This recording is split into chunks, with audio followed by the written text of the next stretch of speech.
Hold on, my tracking is ready. God damn it. God damn it. Hello, I'm here with Neo and Temp, and we're gonna talk about. Oh god, I'm sorry. My everything is a fucking mess right now. Okay, there we go. Okay, we're back. Hello. Hello. Hi. I'm here too. Hi. All right, great. Hello. Time to set up my freaking stream window. Oh god. Okay. All right. This is fine. All right. Hello. I also have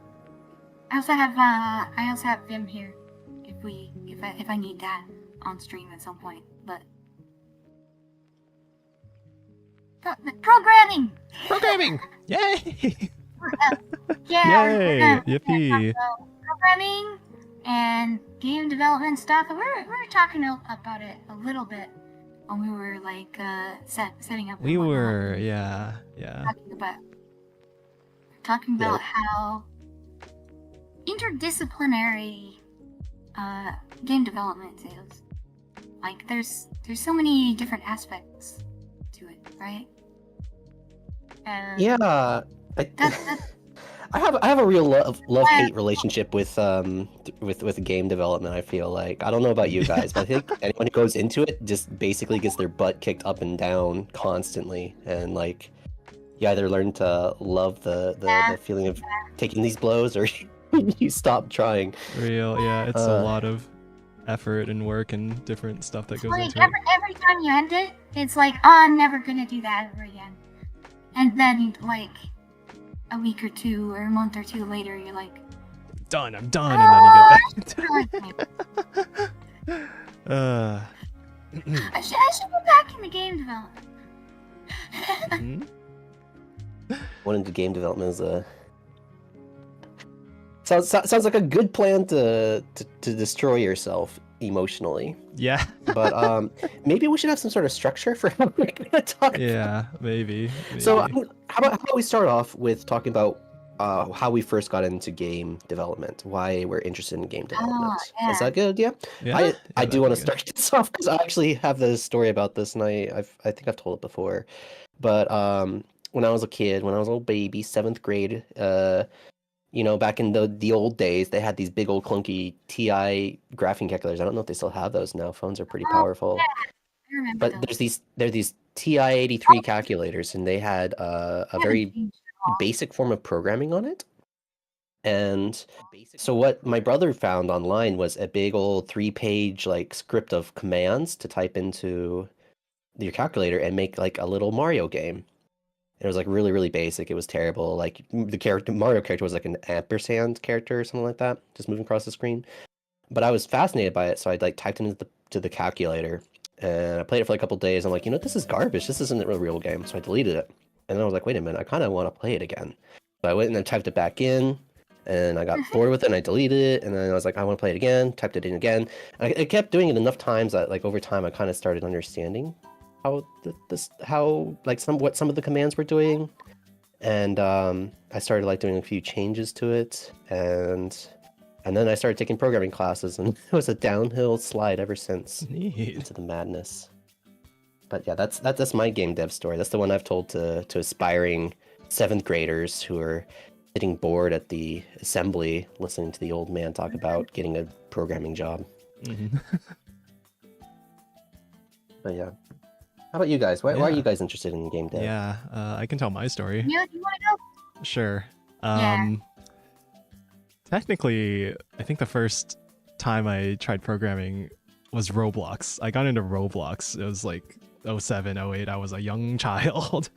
And I was messing around a little bit with making places and stuff. This was a very different time for Roblox, but they still used Lua scripting, and so Lua scripting was the thing. And I looked up a handful of tutorials. I'm not sure I fully understood the entire bigger picture. I understood there was like, a game scene tree, and there's like game objects, and then there's like stuff you can do with those game objects, but I was mostly just sort of copying and pasting from the tutorials, and then seeing, oh, I can change this thing, and then that changes this thing. And then I kind of stopped playing Roblox and stopped touching code for a good while. And it wasn't until I was interested in games the whole time, and like games were a huge part of my life, and I always liked the idea of, you know, of figuring out how these games work under the hood, and oh, do these glitches happen? Oh, the game's code is doing this specific thing. Oh, what's that? This is a whole system that works in a specific way, and someone had to make that system. But growing up, I always heard the horror stories about the games industry. And even now, I kind of still hear that it's not a great place to be in, you know, job-wise. Right? So I guess I was always sort of holding myself back from pursuing it like as a professional thing mentally because of that. I was like, oh, just go into, you know, a traditional software job, go into web dev. It'll be easier, you'll make more money. And so that is kind of the path that I took. I went into high school, I took my comp sci courses, and went into college, took comp sci, went into web dev for a bit, and well, now I'm here. Now the job market isn't so nice, and now I realize that I also don't really give a shit about traditional, you know, business software CRUD apps and web dev and all that compared to, you know, where I guess my passion was this whole time. Even then, it's still like a tricky balance, I feel, of like, I like this thing, but do I want to make it my job? And just also it's just a lot of, you know, work. I know it's gonna be hard. I know that there's gonna be a lot of competition if like you're trying to take it seriously. It's like a business venture, is more than just a hobby. But I know, I guess I'm just sort of taking it slow at this point. I have dreams, right? I want to make a successful game. I want to make a living off of indie dev at some point eventually, but I know it's gonna take potentially a long time to reach that, and a lot of work and a lot of effort. And I guess sometimes I feel a little guilty that I'm not working as much as I could be working on the game project, but again, I guess I'm just taking it slow. Wait, so how old were you when you were doing Roblox? Roblox? I was like elementary school. I was like 7, 8, 9. Wow, Holy really? cow. I didn't Lewis realize scripted it your elementary. at all. But again, I never got that deep into it. I was mostly just, you know, copying from tutorials and messing around. Oh, I can make a special door that checks for my user ID and then gives me a special god admin powers in my place only. And stuff like that. That's what I was doing. Never anything really big or majestic. I guess I was kind of interested in just making spaces online, or like the levels, like making a nice little house, making a little world with different floating buildings and stuff you can go into, hang out in, making a thing where you just destroy a giant fucking building and it respawns and that's it. Yeah. That was Roblox, and now that Roblox account is dead. It's dead. It's gone forever. It's been deleted off the face of the earth. Good, get rid of that thing. Yeah. Not by my choice. It's just, you know, things left abandoned and having insecure passwords. Oh yeah. That happens. Yeah. I could tell my story. I guess it all kind of started like when I was just a wee little kid, and I had Nickelodeon Racing for the Game Boy Color, but I had a Game Boy Advance, so it was like compatible. And I just remember like playing that and being like, how does it actually know to turn the thing when I press the button. Like, how does that actually work? And that I never really got an answer to that question of like how do these things work until like I grew up later. And then like later in my teens, I had a Nintendo DS, and of course games are expensive, and I was like on the internet a lot, and I found out about homebrew carts and homebrew ROMs, where you could just download these for free off the internet and put it onto a micro SD card and play it off of the Nintendo DS. And then like I was like, wait, people are making these at home? How are they doing that? Like I'd love to do something like that.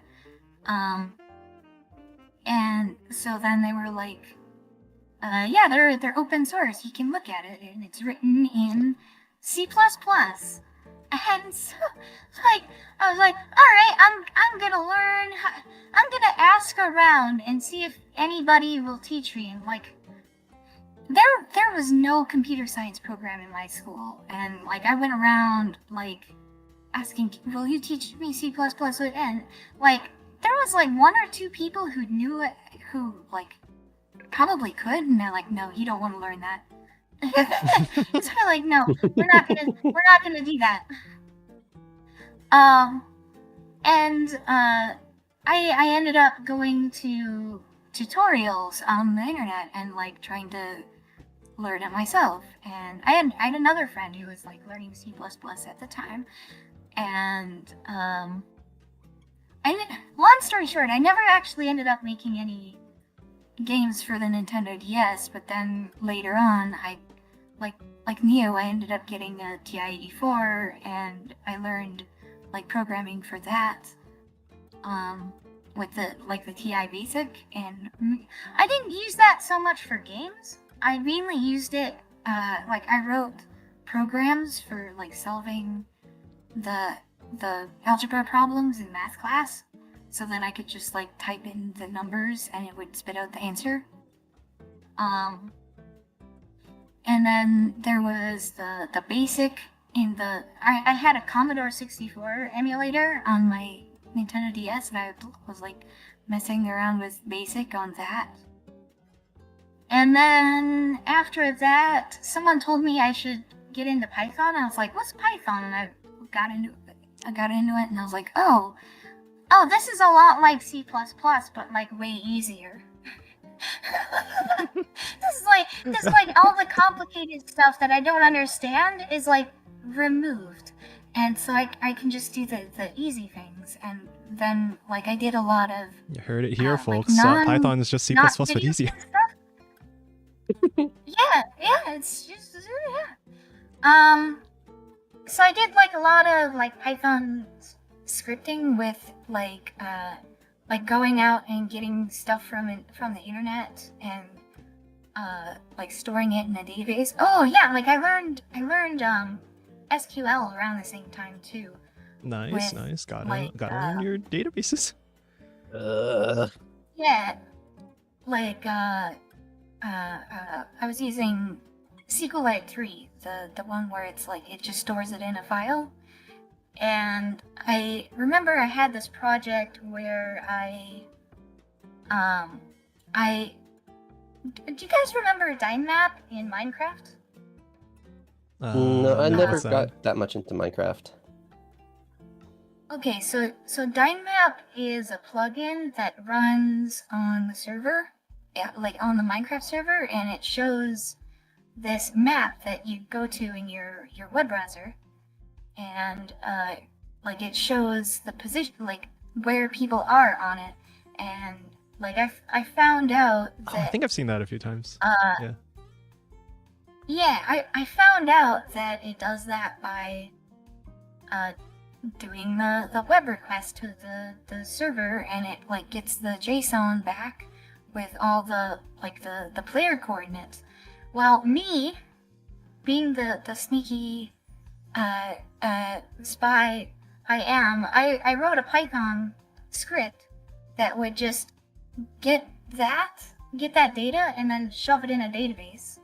and then I put that on a cron job, so then it would run every so often. So I'd have this database of like all the positions of my friends on my Minecraft server. That's not creepy.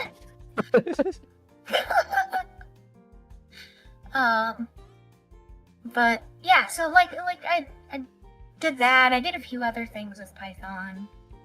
Oh yeah, I forgot to mention when like early on when I was still figuring out C++, before I learned about any graphics or anything, I was like looking into like the Mandelbrot set and like Mandelbrot set renderers, and I remember there was like a short example of like how to do a Mandelbrot set renderer on Wikipedia that was like 10 lines or something.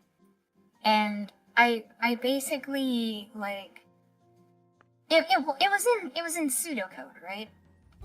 And I just like wrote that into C++, and like I didn't know how to do any graphics or anything, so I just had it output like ASCII art. And so that was like my first programming project, was like a Mandelbrot set renderer in C++. And I don't have the code for it anymore, but that was pretty cool.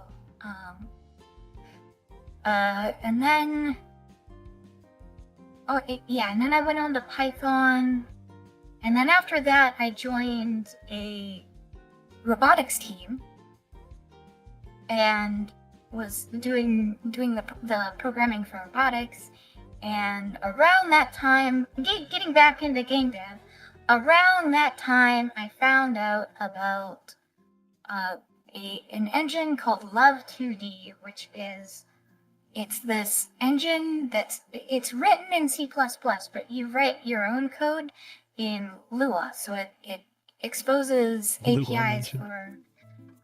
Yeah, Lua mentioned. Yeah, I think I mostly know it because it was what Balatro was made in, the framework Love2D. Oh, really? Yeah, and no. I actually first learned Lua when I was playing Minecraft because of Computer Craft, and of course you would know Lua because of Roblox, right? A little bit. There's a lot of stuff done a ton in it, uses but Lua. I know that it's like very easy to embed into other applications, which is why it's popular for games and modding and stuff. I mean, it's surprisingly like really capable. Like it's decently efficient. It's decently powerful and expressive, and it's not a bad language. But a race start at 1. But yeah, so I messed around a bit with Love2D, and I know, like I never really made a full game with it, but then a while ago I got into Game Jam, and then there was I did something with Temp with thank you for the it was the Toho like thank you for for Uchu, right? Random perfect. yeah. That one was fun. I think we went around it the wrong way, trying to build the engine from the ground up, but I think it's more fun to do it that way, right? Yeah, that was like flying by the seat of our pants. Yeah. Or doing it completely in regular vanilla C. Not even C++. That's the way you gotta do it. You got, it's Toho. It's the graphically intensive game known as the Toho. Like you gotta save every single bit possible. Well, I mean, if you want to handle 10,000 bullets or something like that, it's. That is true. I guess Performance. Like performance. That's something that I really enjoy messing around with, is like doing the micro benchmarks and like cache coherence and blah blah blah blah blah, right? Mm-hmm. Like I really like the efficiency stuff, because the thing that really drew me in is like, how does this thing work, and how if you know how it works, how can you make it work better? Like it's like, for me, it's like the machinery of it that's really, really interesting to me.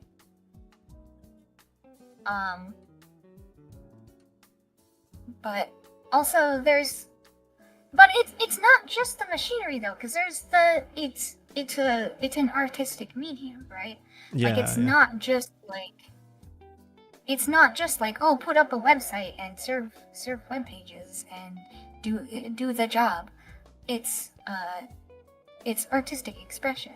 Yeah, I've been thinking more and more about that. Like, if it works well enough, then things like art and game design are so much more important to the value of a game.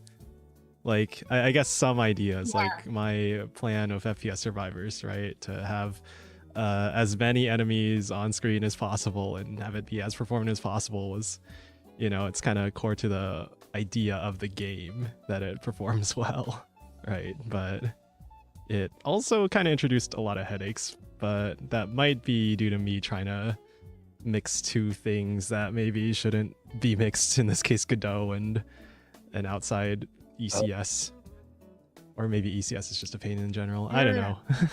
Godot it did feel like I was weird. I remember I tried using an ECS library in Love 2D with like a Lua library that you put. And I got pretty far with it, and then at some point I realized, oh, it doesn't let you delete entities. It's like it doesn't let you kill the entities. And so I was like, well, at this point I either need to scrap the library completely and get a different one, or I guess in retrospect I probably could have just patched in the functionality to delete it. But it completely threw me off, and I ended up abandoning the project I was working on at the time because of that. I feel like that's the way you want to do it, though. If you are always creating new entities, that's a lot of extra time you're taking out of your processing. Yeah, but then you have to figure out how to fake that, how to fake, adding or removing the entities. It's like an enable and disable feature, and then when you create a new one, you search for one in the pool that's disabled, and you enable it. But it would help a lot if the library you're using had that built in, right? Abstractions, to make it easier to do the same thing. That's definitely the problem I've had with all the game jams. It's always okay, I have this idea, I know what to do, but then it's oh, I'm going to use Godot this time. Wait, I have no idea how Godot works, and I spend half the time in the user manual trying to figure out what is happening. What's a scene, and why is it no different than an object, like a game object? What is this? Yeah, for me, I came from Unity because I took a class in college and that's what we used there. But so going from Unity to Godot in a way was kind of nicer, that there was less of all this weird extra stuff, all these weird extra ways of doing things, right? There's the new input system and the old input system, and all these other weird things that you may or may not use. So going to Godot, it was kind of nice in the relative simplicity of the API. But I've had a few headaches with Godot. Recently was dealing with UI ordering stuff. There's no way to specify this UI thing should have higher priority for the mouse. Really? In Godot, it's based entirely on its position in the scene tree, right?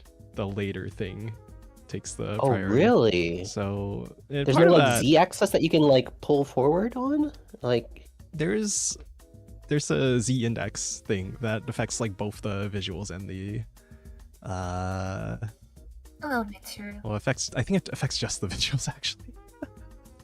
Right? Wild. That's so weird. So you can kind of work that around by just designing it in a different way. But I remember I was looking up this. Is there any way to reorder mouse priority for UI stuff for 2D elements in Godot? And it's no, it's based on the scene tree, and there's no way to fix it, and there's an open fucking GitHub issue for this kind of thing. And the example someone gave was trying to recreate selecting cards in Slay the Spire, right? You have your hand of cards at the bottom of the screen and you mouse over the cards, and then, you know, one of those cards is the one that gets picked, but then there's mouse priority issues if you're trying to do that and all the cards are separate objects, and that's really annoying. That's it is annoying. I hope someone hears this and is as bothered about it as I am, and tells them to put more priority on doing that. I haven't checked the recent updates to Godot. I don't know if they're actually doing stuff like that, but what is something interesting about I wonder what it would take to patch that in. Or I wonder what it would take to actually fix that. There might have been an open poll last I checked. I'm not sure. I haven't looked in a while. Godot UI ordering. Hello, Darren Root. No offense, but whatever Tempest looks cursed. No, it's all good. I'm totally healthy. Yeah, he's healthy. He's healthy. Personally, I get so young man. lost in the bigger engines. Like, I never got into Unity, but I did try to get into Godot, and I just like it's like wandering around in a city. Like it's so vast, and there's so many different things to look at. It's like it's you barely get an understanding of one thing before you need to like figure out another thing, and it's like they're so big, right? And for me, I feel big, more at home. Huge. it's complex. Like the people describe like games are the most complex pieces of software that we interact with. Yeah.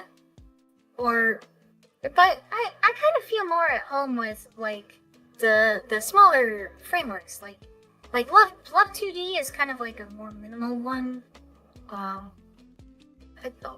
Like we mentioned, like Raylib.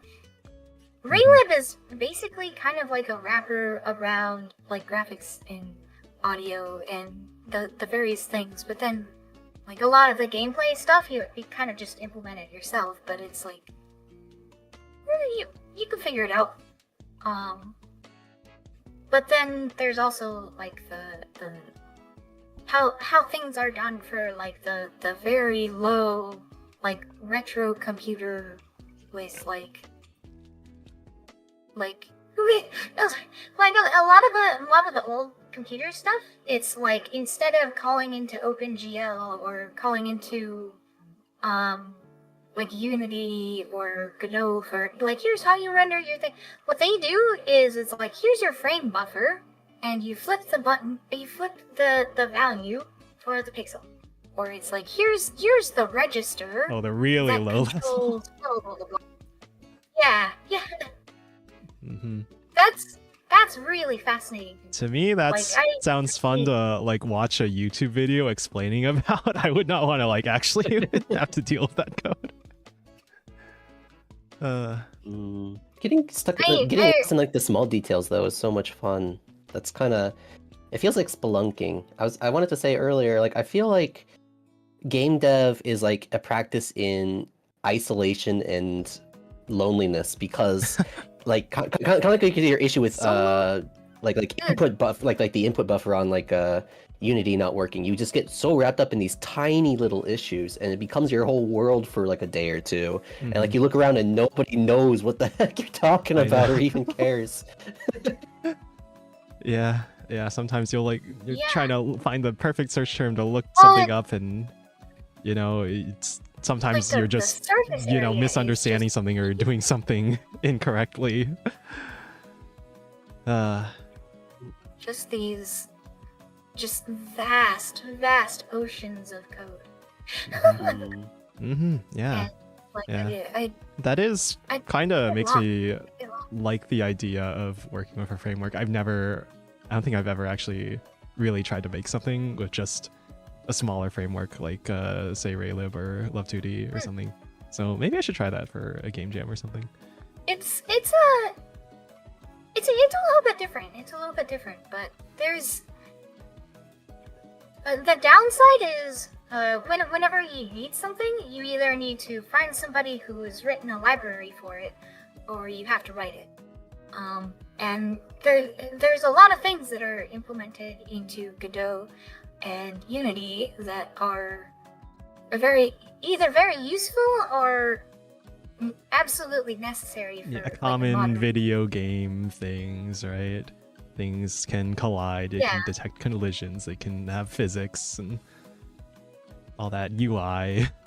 Like if you're doing like UI stuff, I'm sure there's like UI stuff built into Godot, whereas with like Love 2D, you're gonna be like, you draw a box here and then draw some text over it, and then like handle the inputs to do the UI stuff. And it's very like, it's very bare bones. It's very raw. Yeah, either someone else's abstractions or you build your own abstractions. And you will end up building your own abstraction. Like a really useful one is, you know, like having a state machine for like your different game states. Like if you want to switch from your main menu to like actually playing the game, you need to have the different game states for that. You need to have, you know, like if you want to have an ECS system, like I said, I went for a library for it because it's a lot to write, and then kind of got burned because it didn't do what I want. But like, on the other hand, you could write your own ECS system, and that's a thing. But yeah, that's the drawback is. Yeah, you could write your own code. You could write your own engine, right? Yeah, write everything completely from scratch. I would not recommend that because I have a finite amount of time on this server. That would be. Yeah. That's the thing, is it's more viable on like the retro computers. If you want to write your own engine entirely from scratch, like without any support libraries or anything, good lord, try interfacing with a GPU. Like, just like try calling into graphics code without a library. I messed around a little bit through Godot's abstractions with compute shaders when I was early on in FPS Survivors, and I just ran into, you know, some headaches with the abstractions were limiting where I could like send the data, and we were running to bottlenecks. I was running into bottlenecks. It was just me. But so yeah, eventually I switched from the compute shaders to the ECS, and well, it's still kind of a mess. I suppose I didn't have like the best abstractions when I was trying to do it with compute shaders in the first place, so that was another reason that it kind of got messy. Very messy. But yeah, no, graphics code is interesting to me. Yeah. Do you watch Ace Rolla? Yes, I do. Actually, he's the one who inspired me to try something with compute shaders. But yeah, I love his content. That was one thing was with Love 2D, is it does let you like assign shaders to, like, even though it's 2D stuff, like it does allow you to do like put shaders on. Yeah, like Balatro. Balatro has a lot of shaders for the different card types. Yeah. I love Ace Rolla. But Ace Rolla. I really enjoyed messing with that. But Ace Rolla, graphics are hard. Fucking get good. Yeah. Yeah. I would definitely say that as far as programming goes, graphics programming is probably the most difficult. Like that and like the actual gameplay. Because there's like game design. Like if you, yeah, or like if you have to implement a physics system, or like NPC AI, or like menu. Well, menus are still UI, but like the, you know, all the if a lot of interesting games, it's about like interacting systems, right? And the system, like programming the systems themselves, that's the real meat and potatoes of game programming. That and graphics programming. I feel like those are I feel like on that those are like very with difficult areas. Neo brought it up in his preview video, which, by the way, if you haven't watched that, you should go watch that at some point. Mm-hmm. I think there's one thing you said, Neo, was like it felt like you were plugging libraries together at some point. Writing glue, gluing. Yeah, writing glue. Like you're saying, like, yeah, and these are these systems, these different systems. I feel like, yeah, writing the systems is really difficult. That's why you have like a program that's like Unity. It's like, oh, you want some sort of like, what am I trying to think of? You want some sort of thing that like it, you know, sends out explosions or like fire effects. Like you could send out like 10 every second or something like that. Sure, you just, you know, plug this little baby in, you turn it on, set the settings, and it's good to go. So writing the systems themselves, yeah, that's really tough. But I think a lot of like modern game engines have that already written, and so like you spend most of your time writing that glue and tweaking it to try to make it work right.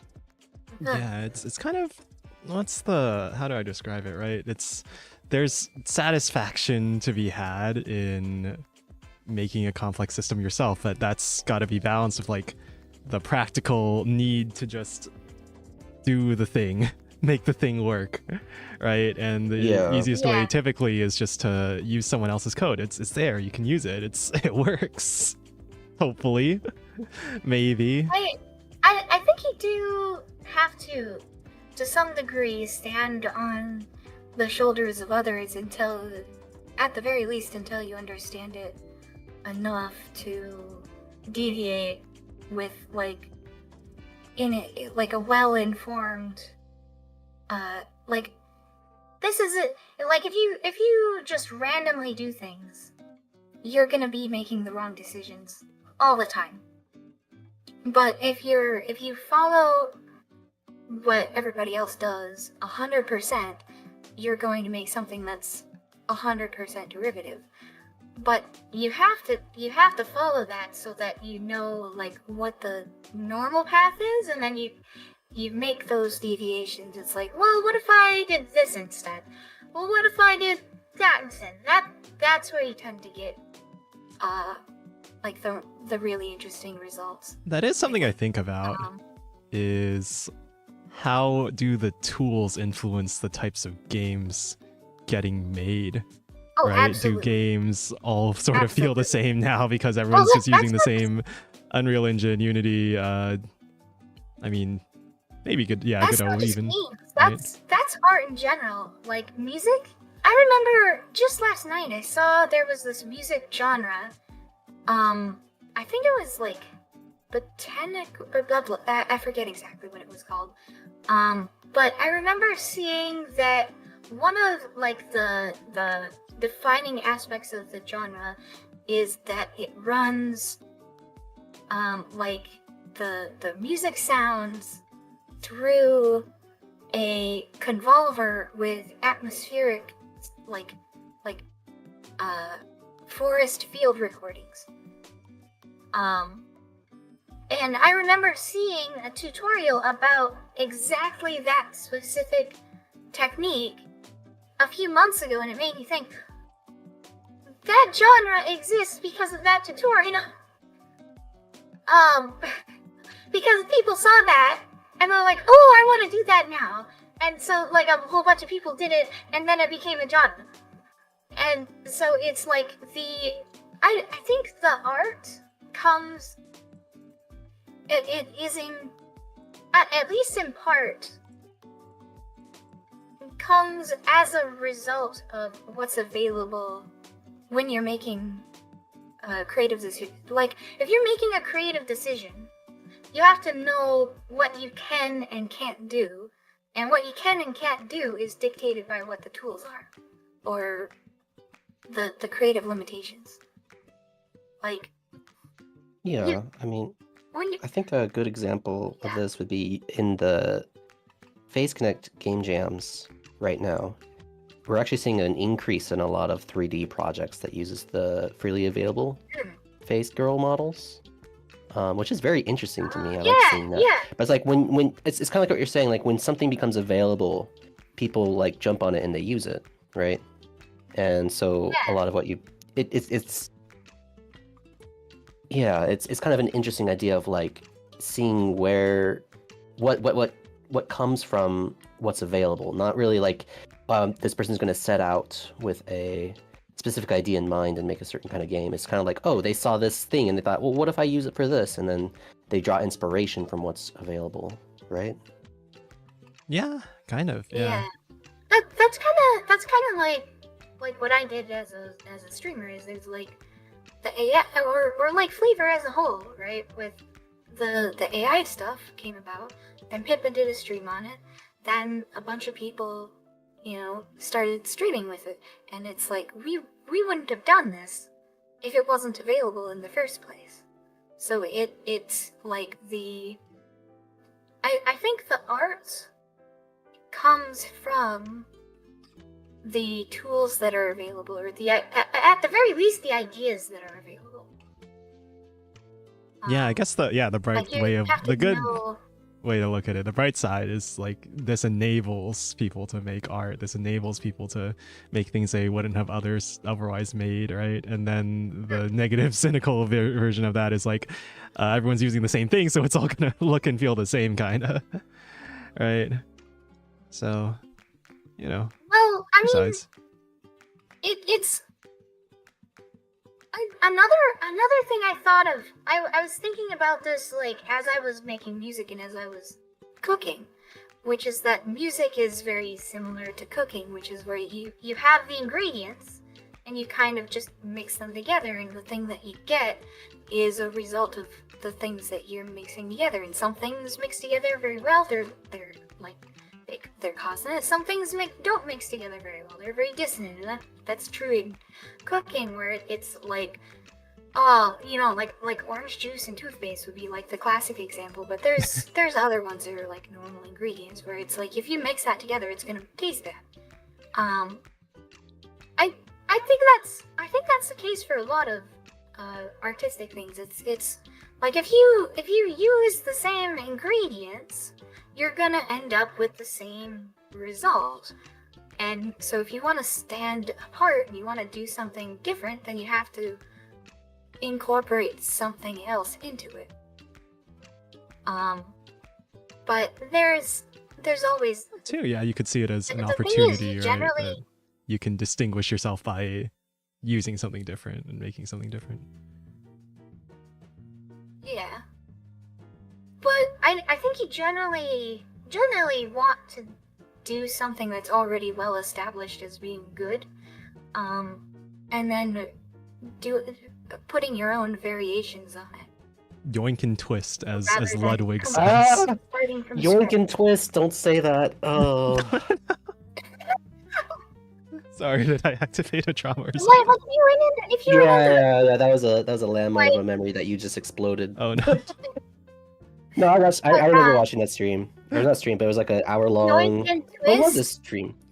Yeah, there's a stream a long time ago that Ludwig made. Like, oh, you want to be a streamer? Well, let's just talk about the realities of streaming and stuff. And it's really informative. That video. It's a good watch. Yeah. I am proud to say I passed this little test. I passed Ludwig's little test, so I'm happy about that one. The give up now test. Yeah, give up. But no. But Was that did you say Ludwig? Yeah, Ludwig. Yeah. Your stream is worth nothing. You have 0 viewers. You should graduate now and give someone else a slice of that VTuber loving audience. Oh man. Yeah, no, it is hard. Thunder sound effects. You should graduate now. Yeah, the yoink and twist, that is the true thing to do. Great artists steal.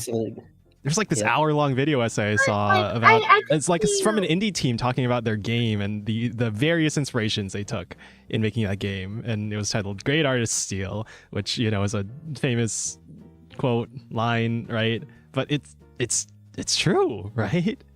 Like every work of art is inspired by what came before. Every game is stealing mechanics from stuff that came before. They're just remixing it, adapting it, putting it in new context and showing it in a different way. And maybe that's a really good way, or maybe it's not that interesting, but we try. Is it really stealing? Is it really stealing if you buy it from the Unity store?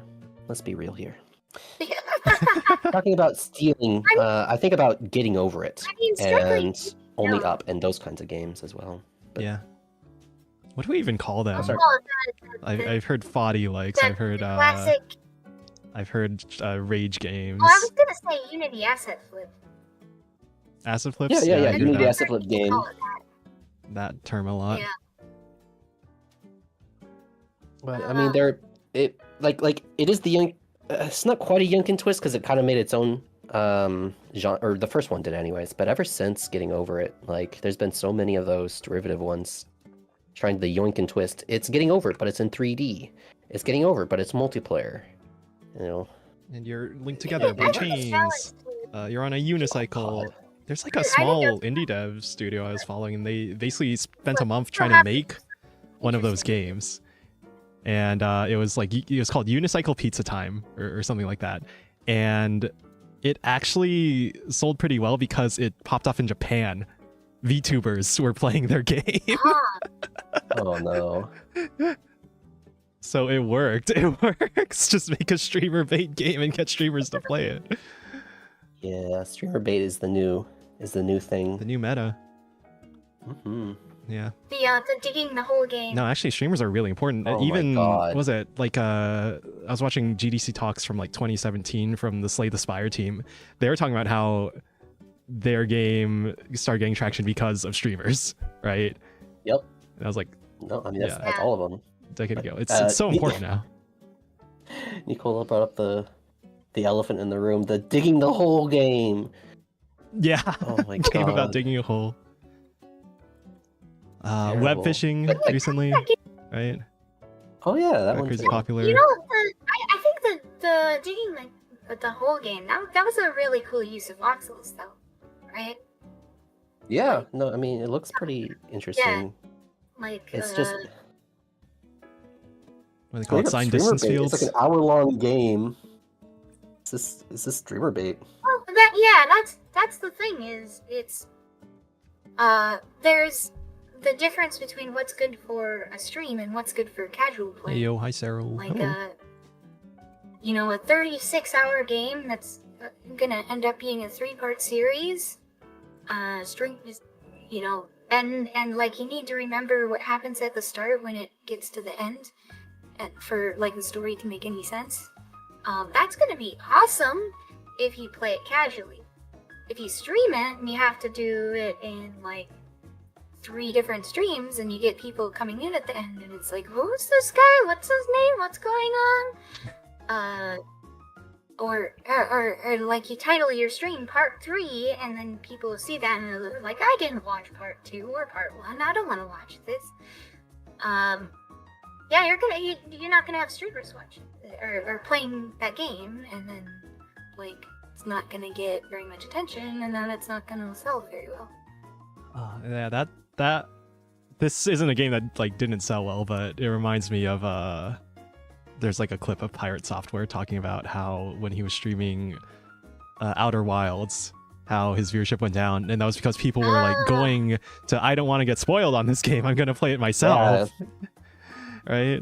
Yeah, I mean that's good. Yeah, that's another thing is like spoilers is. Yeah, for a narrative. Yeah. Focused game. Which is kind of odd because I remember a bunch of people streaming Outer Wilds and like trying to avoid it myself. Yeah. But yeah, no, that's a good point. I hadn't even thought of that. Like a very spoiler heavy game would not be good for streamers for that reason.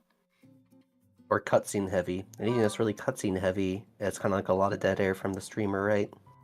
It's like you can't really. You can try to joke over cutscenes, but like turns into a if you're actually stream. into the game, you're just gonna watch, right? Yeah. Well, maybe not, because it's if it's very cutscene heavy, it's gonna basically turn into a React stream.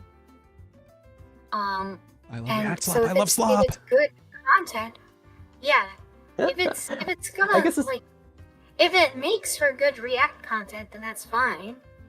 I guess. Yeah, I guess it depends on what you're looking for from your stream. If you're wanting more interaction with the streamer, if you're watching them like a Northern Lion style, I want to see what they think while they play, or you know. But yeah, the downside to that is if it's very cutscene heavy, and you have people that are watching the streams and they watch the cutscene, then it's like, oh yeah, I've got the gist of the story now. I don't need to play the game myself because I understand it. That's a worry too, yeah, so for the developers. Right, I watched a stream of someone playing it, so why would I need to buy it and play it myself? Yeah. Right. I guess, but then you can also ask, like, would they have ever even heard of your game if they hadn't seen the stream? That's true, yeah. If it's a AAA studio, then yeah, you're gonna have your advertising like get out, and maybe that's a fear. But if you're a small indie developer putting out a game, you know, even if like 9 out of 10 people watching somebody stream of your game were like, okay, I watched, I don't want to buy it, there's still gonna be that one guy who might buy it, and he would never have seen it if it wasn't for the stream. That is true, yeah. There's too many games out there these days. I think that's also true. I think for a game to succeed in today's market, you both need the streamer to play it, and then you also need a reason for people to come back and play it themselves afterwards. I think of roguelikes. I watch a lot of, well, Slay the Spire mostly, but like roguelikes in general, right? They're highly replayable, there's randomization, there's, you know, every run feels different, that kind of thing. Then I think it works perfectly for like the synergy between audience watching the streamer play it and then wanting to play it themselves. Yeah, because well, for streamers, you could do like Naito would be a good example. Like you could do dozens and dozens and dozens of Naito streams, and it's gonna be different. But then also, it's not gonna be like the part 1, part 2, part 3, part 2. Every stream is gonna be its own self-contained thing, and you don't need the context of the other ones to understand it. So you're not gonna get people that are like avoiding it. That too, yeah. It's which not means like streamers aren't gonna avoid it. Random Perf says roguelike is the modern day sandbox game. We're gonna get a glut of them, and people are gonna hate them soon. I think we're seeing a lot of roguelikes, but me personally, I like roguelikes, so I'm like fine with that as a consumer, right? I want more. I want more. I literally was on Steam last night, and I was like, okay, let's go to the roguelites. Let's see what's new. I was looking through the list already. I love picking up new roguelikes and trying them out. I like sandbox games still gonna happen. I mean, in general, like the indie market is competitive, right? There's a ton of games coming out, so I guess I think regardless of which genre specifically people are making, that it's you need a really good game to stand out. I'm not gamer enough. Oh, what else? Like Balatro is another example. I like roguelikes too sloppy right now. Too much same stuff. Newer ones are less effort. People play Balatro, and then they're like, oh, I'm gonna play Balatro. Yeah, Balatro was cool, interesting. But yeah, that is kind of like taking the success stories out of like thousands and thousands of games getting released. So I can see where you're coming from, right? I think narrative-driven games have a strong place in the meta under the condition that they're not too long and there's variations on it, so that there's things to explore that aren't entirely covered in a single stream. like alternate paths, or like certain things that you could miss, or like secrets and things. Mm-hmm. So like there has to be a reason. Right. Yeah, there has to be the reason why someone would come back, buy it, and play it themselves, even after my Dr. Nomad streams it. So playing backpack brawl and some stuff. Which that's definitely doable. Like but like you have to know to do it.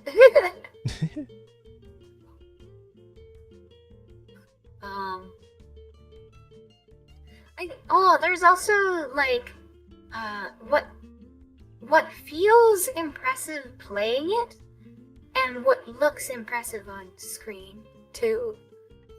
Is like game feel is very different. The juice. Game feel. How does your game feel? You're playing it? How good is the shotgun in your shooter game? Right. Yeah. Yeah, because it's different if you're playing it yourself, or if you're watching someone play it. Like you don't necessarily know. I mean, primarily it's audio visual, so I feel like you can get a pretty good idea of how, good a game feels just from looking, right? There's I've been following was it the Killing Floor 3 beta from like YouTubers posting footage and stuff. People are complaining about like the animations look stiff, and the guns don't feel like they have weight, and especially compared to like the Killing Floor 1 and 2, right? And that's audio-visual stuff. That's stuff you can see on screen and feel it just watching. Or, I don't know, a game with really good feedback, Ultra Kill, is really... feels really good to play, and I feel like it comes across in the footage, too. Like, I wanted to buy that after watching, like, one stream of Hanamakia playing it. Like you don't get a feeling for input lag watching a stream aside from... I mean, that's more of a technical thing, right? I guess. I mean, there is some feedback from your controls. Like controls can be crisp, and you can't really feel that when you're watching. But the thing is, the viewers aren't pressing the buttons. They don't know the time between when you press the button and when something happens on screen. They just see what happens on screen. So the only way a viewer would know if there's input lag is like if somebody complains about it, or like that too. Like if somebody it's like, wow, the input lag is ridiculous here, because I remember there was reasonable, right? If it's bad enough that someone notices, then they'll mention it. Like the port of Ocarina of Time for Wii U was like that, where people were talking about how bad the input lag was for that. I remember that. Especially speedrunners, because speedrunners care a lot about input lag. Oh yeah. What was it? I was watching Bismuth's like documentary series on the Donkey Kong 64 speedruns, and how there's like the Wii U VC version that was like slightly different, and there's was it lag, or was it a different like virtual console game I'm thinking of? But yeah, no, I guess that does happen more so in console games, maybe. Thinking on the on the topic of the feel of the game, kind of like the crispiness, the weight of like kind of like the weight of the gun and the shots, like from Killing Floor you were talking about. I have a problem with game development. I was thinking about it a little bit earlier too. I feel like I'm so focused on function that I forget completely about the aesthetic of the game. And I think for game dev, maybe having an aesthetic-led development would maybe benefit it. That's something I've been thinking about too. Like a lot of games that see a lot of success, I feel go hard in the art department more so than it's like anything really innovative gameplay wise or anything. Yeah, for me, it's like I'm a programmer. I really enjoy programming, so I want to write these libraries. Me I want to too. write the functions into the game. I love writing the code. It makes me happy. But if I want to make a game that like, would be appealing to people, I think instead of like focusing on the function, maybe you should focus first on the look and the feel of it. Like don't feel bad about like kind of taking some time to like, okay, how can I make these animations kind of like, a little bit more realistic, a little bit more weighty? How can I make the movement feel hefty and like, feel good? Like if it, I mean, and I think anyone here has probably played like a Souls-like that like it's too floaty, like the weights, the animation, the weapon animations just don't feel like they have weight. It feels like you're kind of cutting into paper when you hit enemies. And then you play like probably a normal one where like you actually feel like you get a reaction when you hit something. Oh, Like, where there's I played like a tiny bit of Dark the Souls 3. pause frames or whatever. I forget what the term Hit stop. is for it. Hit stop. I think of hit stop all the time Hit because stop, of Ultra Kill, because it's like really prominent in Ultra Kill when you like hit an enemy on the gas tank and make it explode or whatever, or you shoot the rail cannon, or you shoot the slab revolver and it makes a big impact and freezes the game for that 0.1 second. Yeah, but like I feel like if you I don't know, but for me it's like I feel like I focus too much on the function and I need to focus a little bit more on these sorts of things, like the polish that makes the game attractive. Yeah, I think that's something I've been lacking in my game Yeah. development or things process. like you mentioned, like Like weight, right, shaders. and character movement and stuff, right? That ties into the programming too, because you have to make the variables so you can tweak to allow for you to change how that feels, right? And then animations too. The other thing, I think there's a lot more that goes into making something aesthetic than making it just realistic, because there's the color theory, there's the Yeah, no, it doesn't have to be like art realistic. style. It has to feel good, right? Yeah, it doesn't need to be realistic specifically. But it's just, I don't know. If you're a solo indie dev, you kind of have to wear all the hats yourself, right? Yeah, And so, yeah, like, you're jack at of some all point trades. you need to. You're jack in all the trades. Did you guys ever watch that YouTube channel, Every Frame a Painting? I have a few times, a long time ago, actually. Yeah. Cinematography, absolute cinema. Cinematography, absolute cinema. Yeah, I think if there were games that focused on like that kind of thing, that would be it would be absolute cinema. like just intentionally being Well, like Hideo Kojima. I think that would be. Yeah. I mean, Okami is like the thing that comes to mind, right? Okami. Or like Wind Waker, like Zelda Wind Waker, like how much went into like their camera work, their camera programming. It's like if you ever go back and visit that game, it's worth like noticing where the camera goes and where it shifts to. Is like not like during the cutscenes too, but like during the gameplay, like there's triggers where it's like you walk here and the camera goes somewhere, and it's like it's they're doing that to frame it in a very specific way, and it's setting up these cinematic moments like that. I think of like the developer commentary in Valve games and how they talk about how they're always using light to point the players' eyes, and players never look up, so you have to put like a really obvious pointer thing like this broken ladder that isn't actually functional in Portal or Half-Life or whatever to make them look up. Yeah, I know.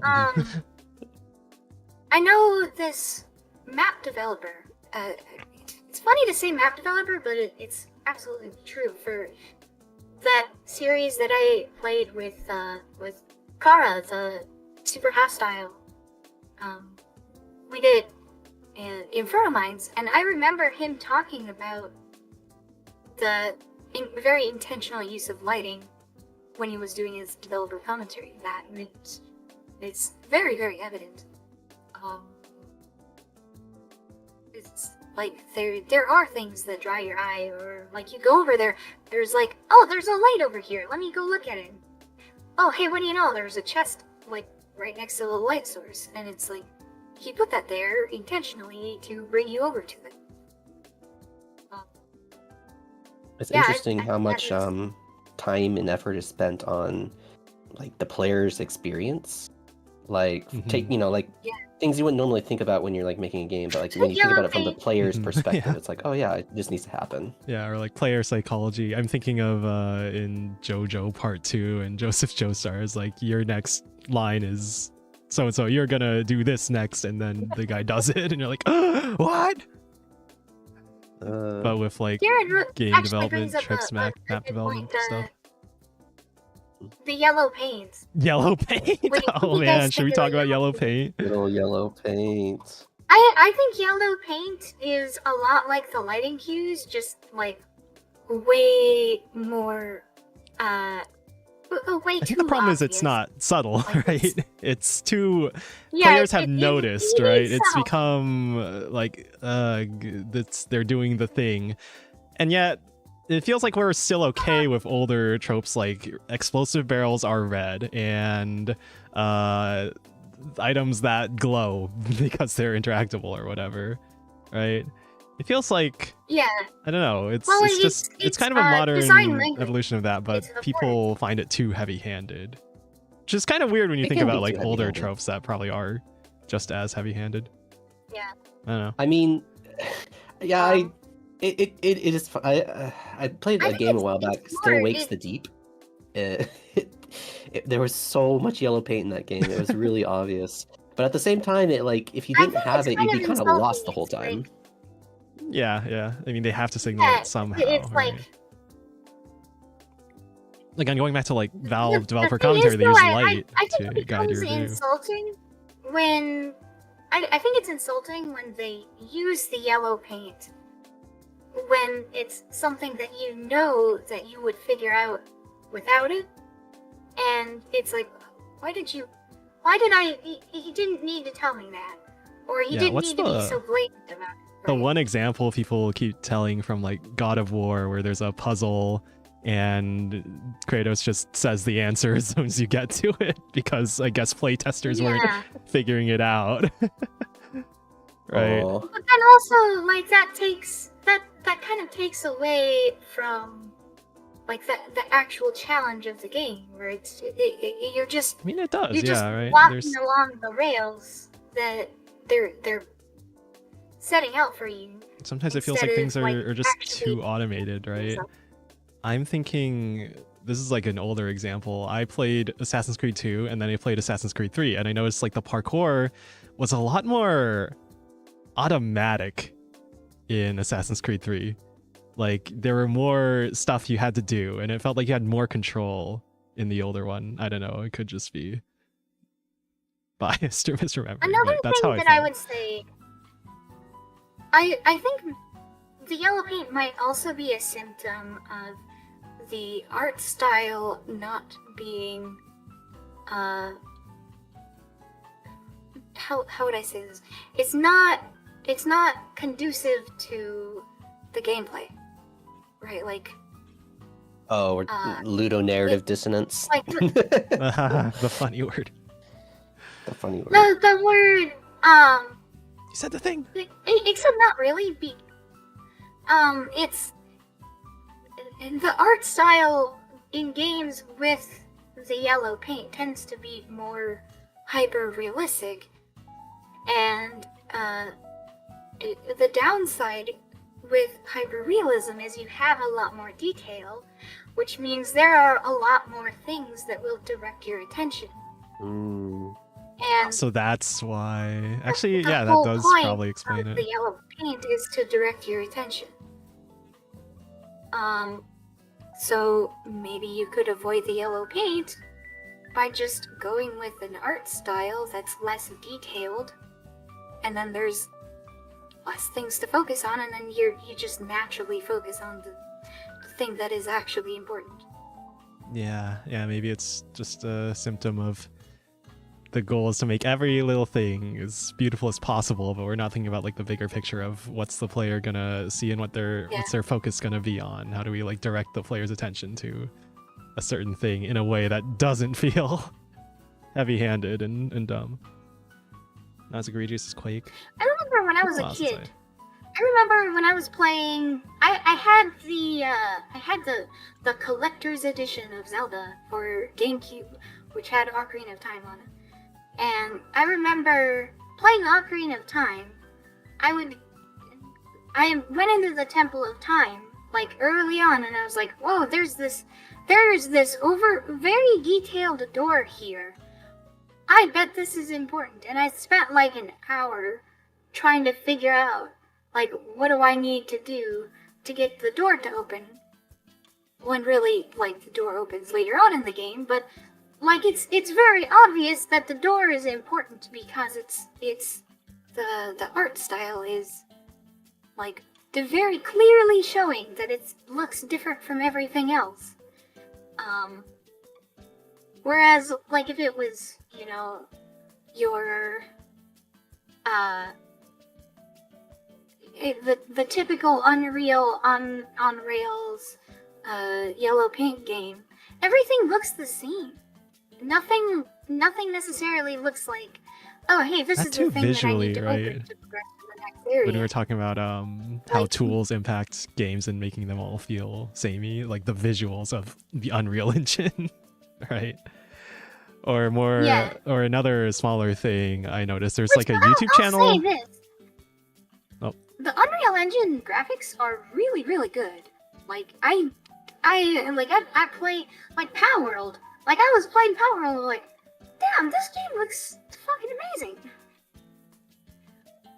But yeah, maybe that's because I'm used to, you know, you can tweak the shaders, the settings, right, to give your game its own art style. But and I it seems like a lot of developers are kind of just sticking to defaults, right?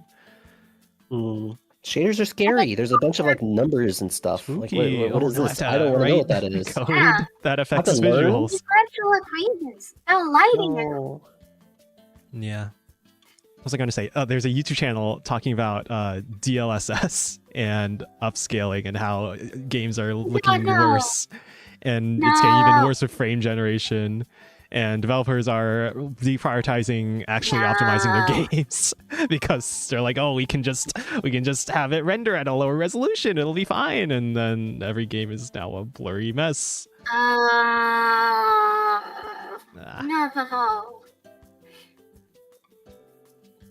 Yeah. And the thing is, DLSS is only good if the scene is completely static. The motion makes it all like if your camera isn't moving, then DLSS is okay. Ah, perfect. It's perfect for my game where the camera doesn't move and the player can't move the camera at all. What was the game? What was the game that I used as the example for that? It was Limbo. That's what it was. Oh, I remember Limbo. I remember watching the GDC talk of Limbo, where they were talking. One of the like the segments in the talk was like they were talking about how they rendered some of the clouds, and it wasn't DLSS. It was temporal anti-aliasing that they used for that, and that temporal anti-aliasing does not work if the camera is moving. But because they're like a platformer, and the camera is in a fixed position, and the character moves in relation to the world, and the world just essentially stays in the same place, temporal anti-aliasing works in that case, in that specific case. If your game isn't built like that, that's how we got here. The war against jaggies, against sharp pixels. Yeah. Well, maybe the answer is just embrace the pixels. Become pixel art. Become hard. Which is like we want to see hard pixel edges. Oh. There's that Resident Evil type game that came out not too long ago. That was like androids in space or something like that, like a horror. It had lots of jaggies. What was that game called? That one had like a really unique like art style that really went hard on like pixelization. Like a recent game, an indie game. Did you play a game? I think the real thing that like anti-aliasing is really important for is like the, I don't know how to pronounce it, but the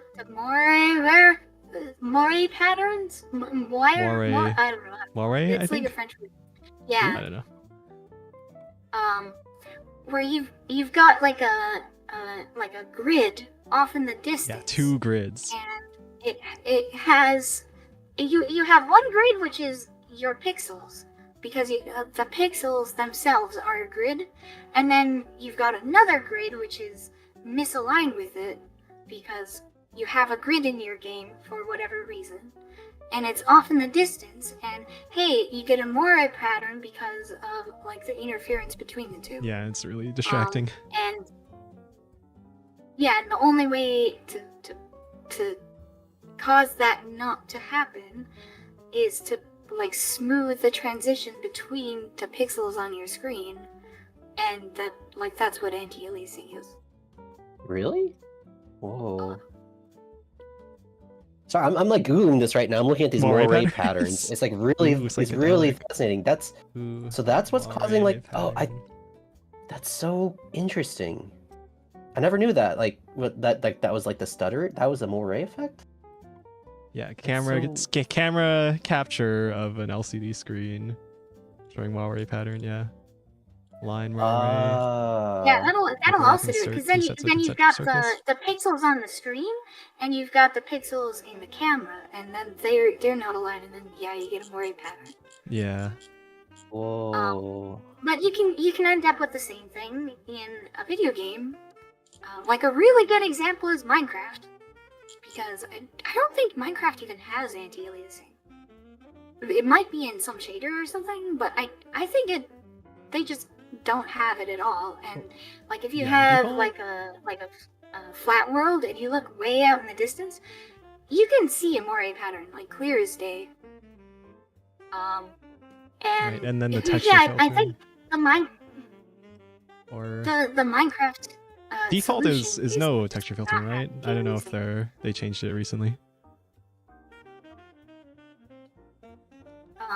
Yeah, I don't think they do. Chunky pixels. Honestly, I like that look for like retro styled games. Chunky pixels in the distance. Yeah. As a kid, I was always like really aware. I think that's kind of the Minecraft aesthetic, is like bringing the aesthetic of pixel art into 3D. Yeah, like when I play Doom on modern source port, right? You have the options for texture filtering. I always do the chunky pixels the nearest, right? It looks wrong to have it like smoothed and blurred out, I feel. But yeah, as a kid, I was like hyper aware of your nearest neighbor. Yeah, in the graphics options, yeah, texture filtering, bilinear, trilinear, anisotropic, and I was like always super aware of that. I'd always look at the surface from an angle and be like, oh, it's so blurry now, where's all the detail? And then I turn on anisotropic filtering, like, oh my god, it looks so much better.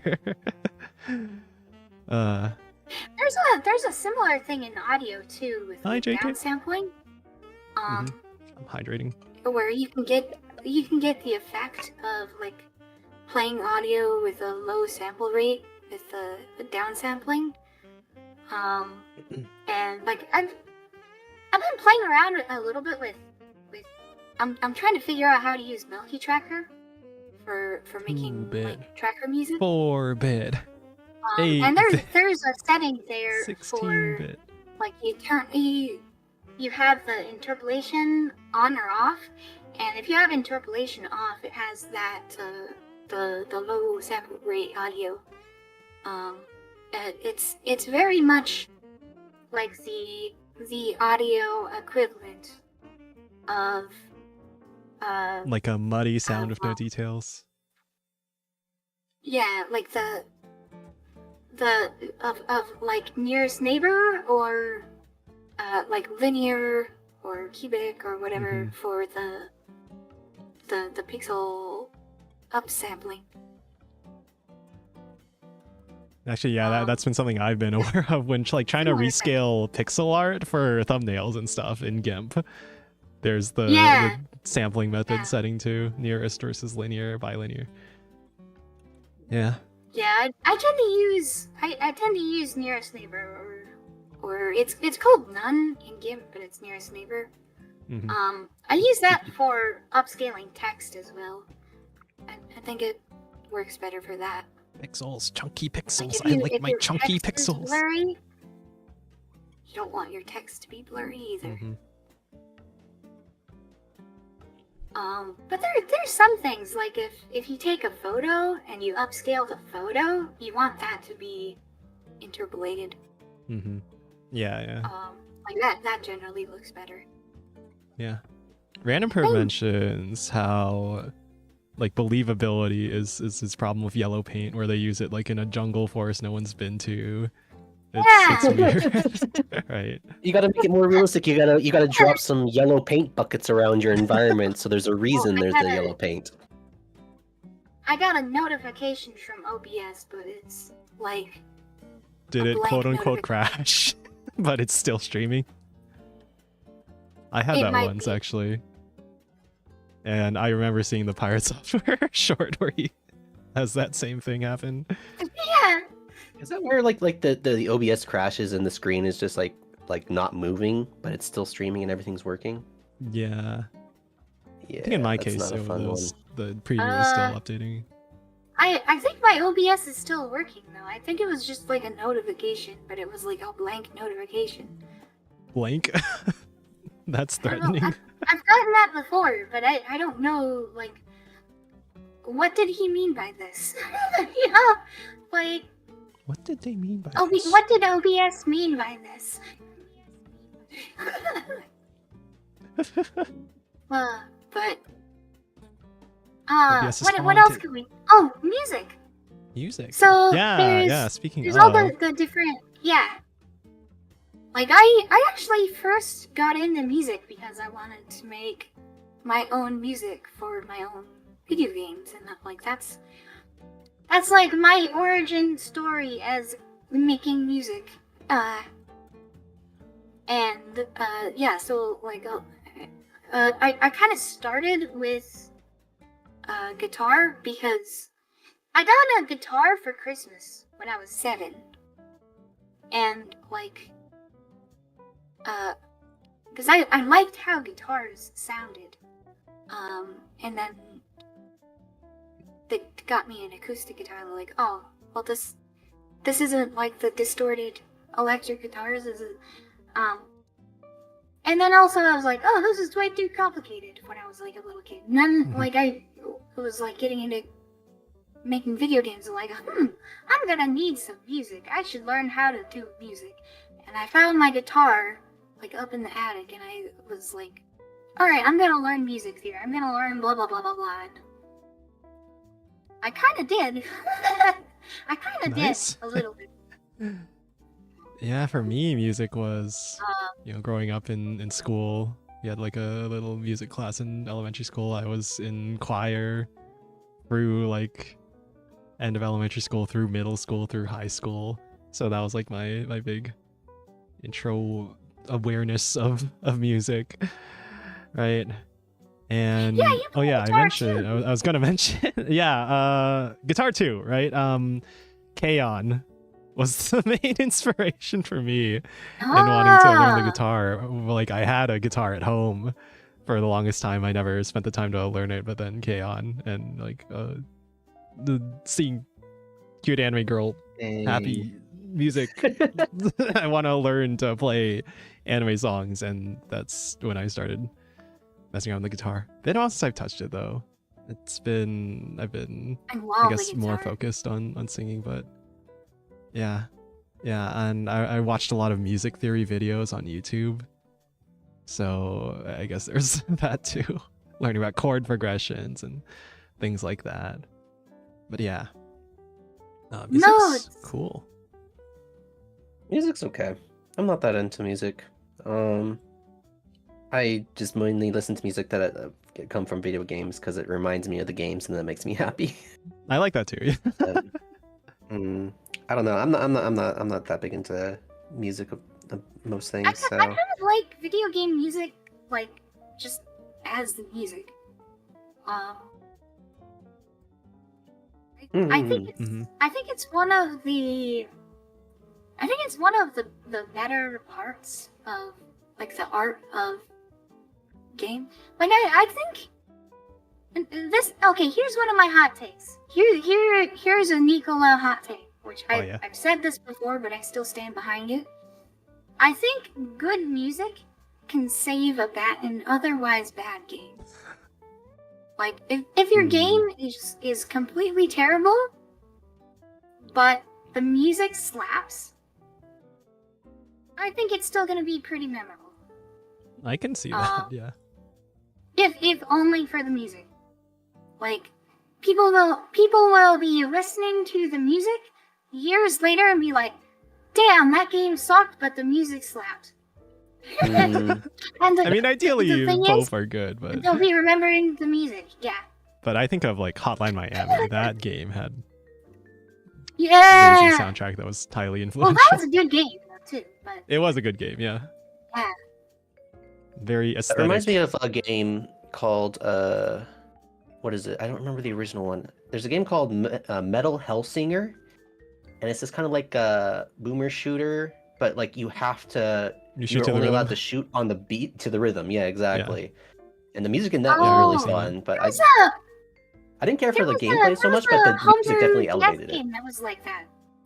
Where it wasn't a shooter. It was a platformer, and the height that you would jump was based on like when you hit the button, if it was in phase with the music. So like if you needed to jump a shorter distance, you had to hit the button off beat.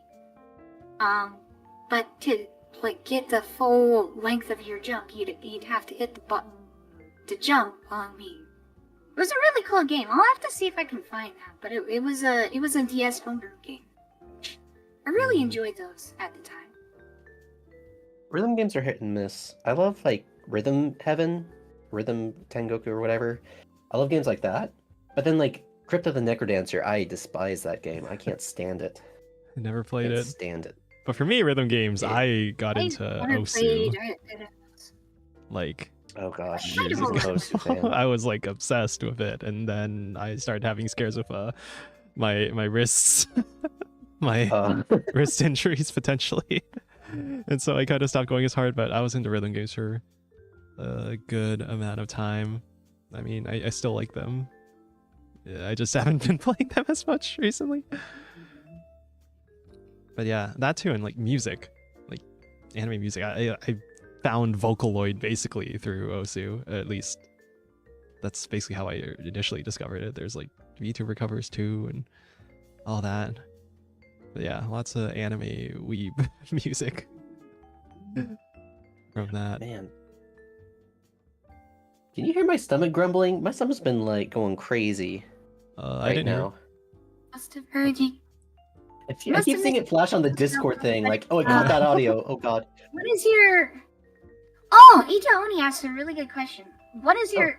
He says, I might have missed you talking about this, but if not, what is your weakness when it comes to game deving? I will say this personally, my biggest weakness is visual art, like drawing, or like a 3D modeling, or any like. I'm really, really bad at visual art. I think I could probably do fine on like color theory. Like if I needed to color something that already existed, I can probably do pretty well with that. But ask me to draw an anime girl, or draw a texture, or draw. It's something like that. That's something that is probably my weakest area right now. Yeah. Yeah. That's difficult. Maybe That's it's difficult. I need practice. Like, I feel like if you're a straight up beginner, you could probably make some pretty big improvements with a few like directed like practice sessions. But if you want to actually make like nice looking anime girls or whatever, that's going to take a lot of practice, and at this point it's kind of like, that's so much effort. Yeah. I don't know. I mean, pixel art also it would be an interesting way to approach it. I've been dabbling. Maybe. I still wouldn't say I'm good, but I've been trying to It's not learn just drawing it a little bit. but it's like you'd have to do like backgrounds and like environments and or like drawing items or like anything you have to interact with in the world, you've got to draw it or in some way get it to show up on the screen. Art. That's definitely something I struggle with. Yeah, for me, coming mainly from programming background, not having a ton of visual art experiences, probably my weaker point. And it's also hard, I feel, just, I don't know, ideas lately have been, or like feeling like, is this good or is this going to be good, and just worrying about that. And I guess also like time management, just am I going to find the time to do this or do that? I don't know. It's there's a lot of hats, a lot of work to be done. So maybe I'm putting I end up with undue pressure, but I also know that I'm like never gonna get it done if I don't put a little bit of pressure on myself. I end up with too many ideas, and then I'm like, oh, I'm gonna do the next thing. Oh, I need 10% of the progress towards getting this done. Let me abandon it and do something else. Yeah, the other idea is always more interesting than the one you're working on. That's the truth. This will be the thing. Yeah, if it's my weak point, I would have to say it'd be willpower and strength of character, which is to say weakness of character. Game dev takes a lot of time, a lot of directed effort, and a lot of patience. You know what? I lack a lot of that. You know what? That might be my weakest part too. I'm very lacking in that regard as well. Yeah, I think I mean it's just common, right? I think unless you're inhuman, unless you're like an inhuman machine, you are going to struggle with being consistent, being productive, and not losing steam. Like everyone's gonna have a wife cheering you on. That's what you need. A what? You need a wife to cheer you on and like get you going. Hatsune Miku, am I doing a good job? I need the manager wife to manage me. Yeah. Dream. They say behind every great man is a great woman pushing him on. That's what you need. You need a great woman. You need a wife. Can we automate this? Can we use AI somehow to like to really create a new opportunity here? I think this is an business opportunity, guys. Let's think about it. AI manager wife. Takes a certain mental quality or discipline to keep at a project consistently. Yeah. Yep. Yeah, true. Yep. Consistency. And it's like, it's only when I'm like grabbed by passion and fire that I can do that. And then it only lasts for a few days, so it has to be something really, really hard. Like the only example I can think of recently was the halftime show for the VTuber Awards. Like I was able to put that out relatively quickly, but that's because I was insanely like focused on it. If I have like an idea and then I don't like work on it immediately, then it stays on the burners for like 2 months. Yeah, that's the tricky part, especially for a long-term project like a larger game. Oh god. Oh god. I think my two biggest projects were the time I wrote a cave generator for Minecraft to spite some admin developer mods who were really mean to one of my friends. That and then my debut rap for Nicola. Yeah, my longest. Yeah, it was Oh, go ahead. It was I was on this Minecraft server, and some cheaters were like traveling through the Nether, because they were using like hack clients, and my friend just so happened to be going through the Nether at a similar time to them, and so the admins saw that they were cheating, and then they banned them, and they saw my friend who was like along with them, and was like, oh, he must be one of the cheaters, so they banned him too. But he wasn't cheating, he was just traveling through the Nether as you do. And so like I tried to talk to them and try to be like, no, you wasn't, blah, blah, blah, and they wouldn't hear any of it. So I had a bone to pick with them. Mm-hmm. I had I was mad. Like, stupidly angry with them. Like, unreasonably angry with them. But I didn't let my anger take advantage. Like, I did. A hero of logic. Hello, Sino, hello. I didn't do anything rash. I instead decided to sit and wait for an opportunity. And an opportunity came. Which was, they wanted to upgrade, they wanted to, like, do a new version of this, like, what they were doing. So they took it down, and it was offline for a few months. While they were doing some development on it. And they set a date for when it was gonna come back online, and there was, like on the day of when it was scheduled to come back online, there was like 200 people or so in this Mumble server. And they announced they would have to postpone it. And the reason for postponing it was because the cave generator plugin that they wrote was too inefficient at the scale that they were running it at.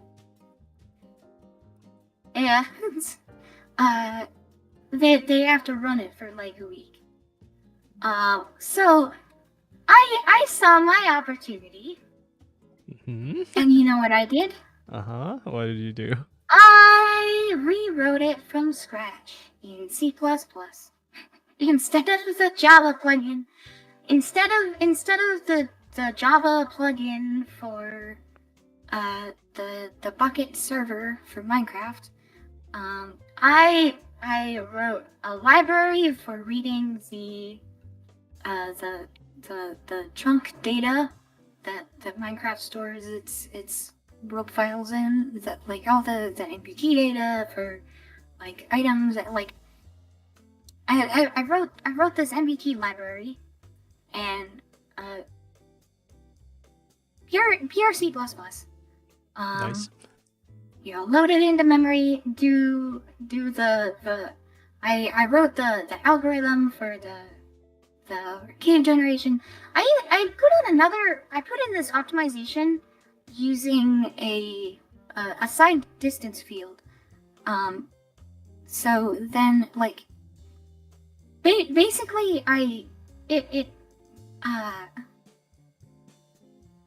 when I would calculate where the caves would go, instead of applying the brush for the caves directly to the blocks, I would instead apply the brush to the signed distance field first, which was like much lower resolution. And then I could do it in like a floating point field, right? Because it's a signed distance field. And then I would iterate over the block and then interpolate the signed distance field to figure out, is it in the cave or not? And then for the block, it like if it's in the cave, then you set it to be air. And so that was way faster, because then you don't have to, like, you can iterate over the blocks in order. So then it's like you have the cache coherence, right? And then also you only need to do like the brush part is one of the more expensive parts of the algorithm, and it's way less expensive when you do it on the signed distance field. So it was way faster, way faster than the original. Like you were talking about earlier. And like they had the, and like it took me about a month to write this. Sounds like a lot of work. it was, but I was really angry. I'm wondering how that ties in. So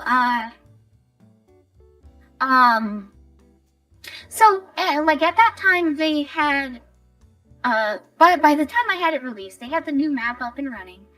And a lot of people were kind of upset with them because it was like a much smaller map. And a lot of people were upset with them because people would post suggestions in their subreddit, and they would be like, "Oh, if you want this, well then, why don't you write it yourself?" And they did put their old map from like when they took down the server up for like a torrent. And so when I went to go test my cave generator, I tested it on the old map, which was like 10 times bigger.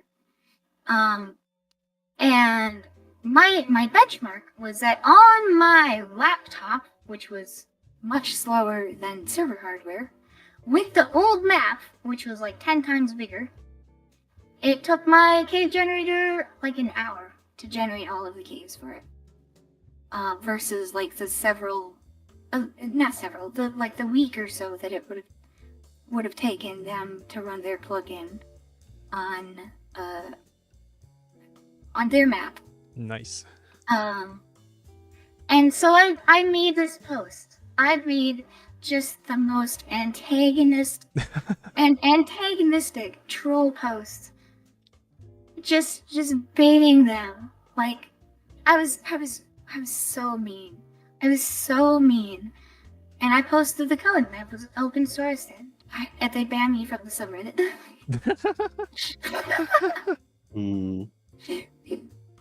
And then, like, it kind of, them banning me started some dominoes falling because, hey, they keep telling people to write stuff themselves, and then this guy does, and you ban him. So then, a few other people decided to, like, just take the plugins that they'd written and just go start a new server. And, like, overnight, the entire player base moved over to the other server, and that's how that server died. You took them down. You did a good thing for the community too. That's a badass story. Yeah, that's one of the projects I'm most proud of. But I had a lot of fun writing the C++ for that optimization going fast. But also, like, while I was writing that, I kind of intentionally wrote it to be somewhat hard to read because I knew they would come and look at it. And so, do a little obfuscation. It was a little bit of obfuscation. A lot of bit math. A lot of No, so it was for performance. I was such a little shit. I was such a troll. I was so bad. Well, maybe you shouldn't have banned my friend.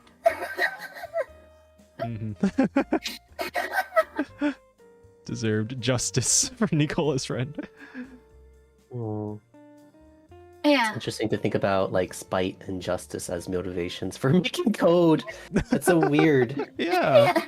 As opposed to like profit. Yeah.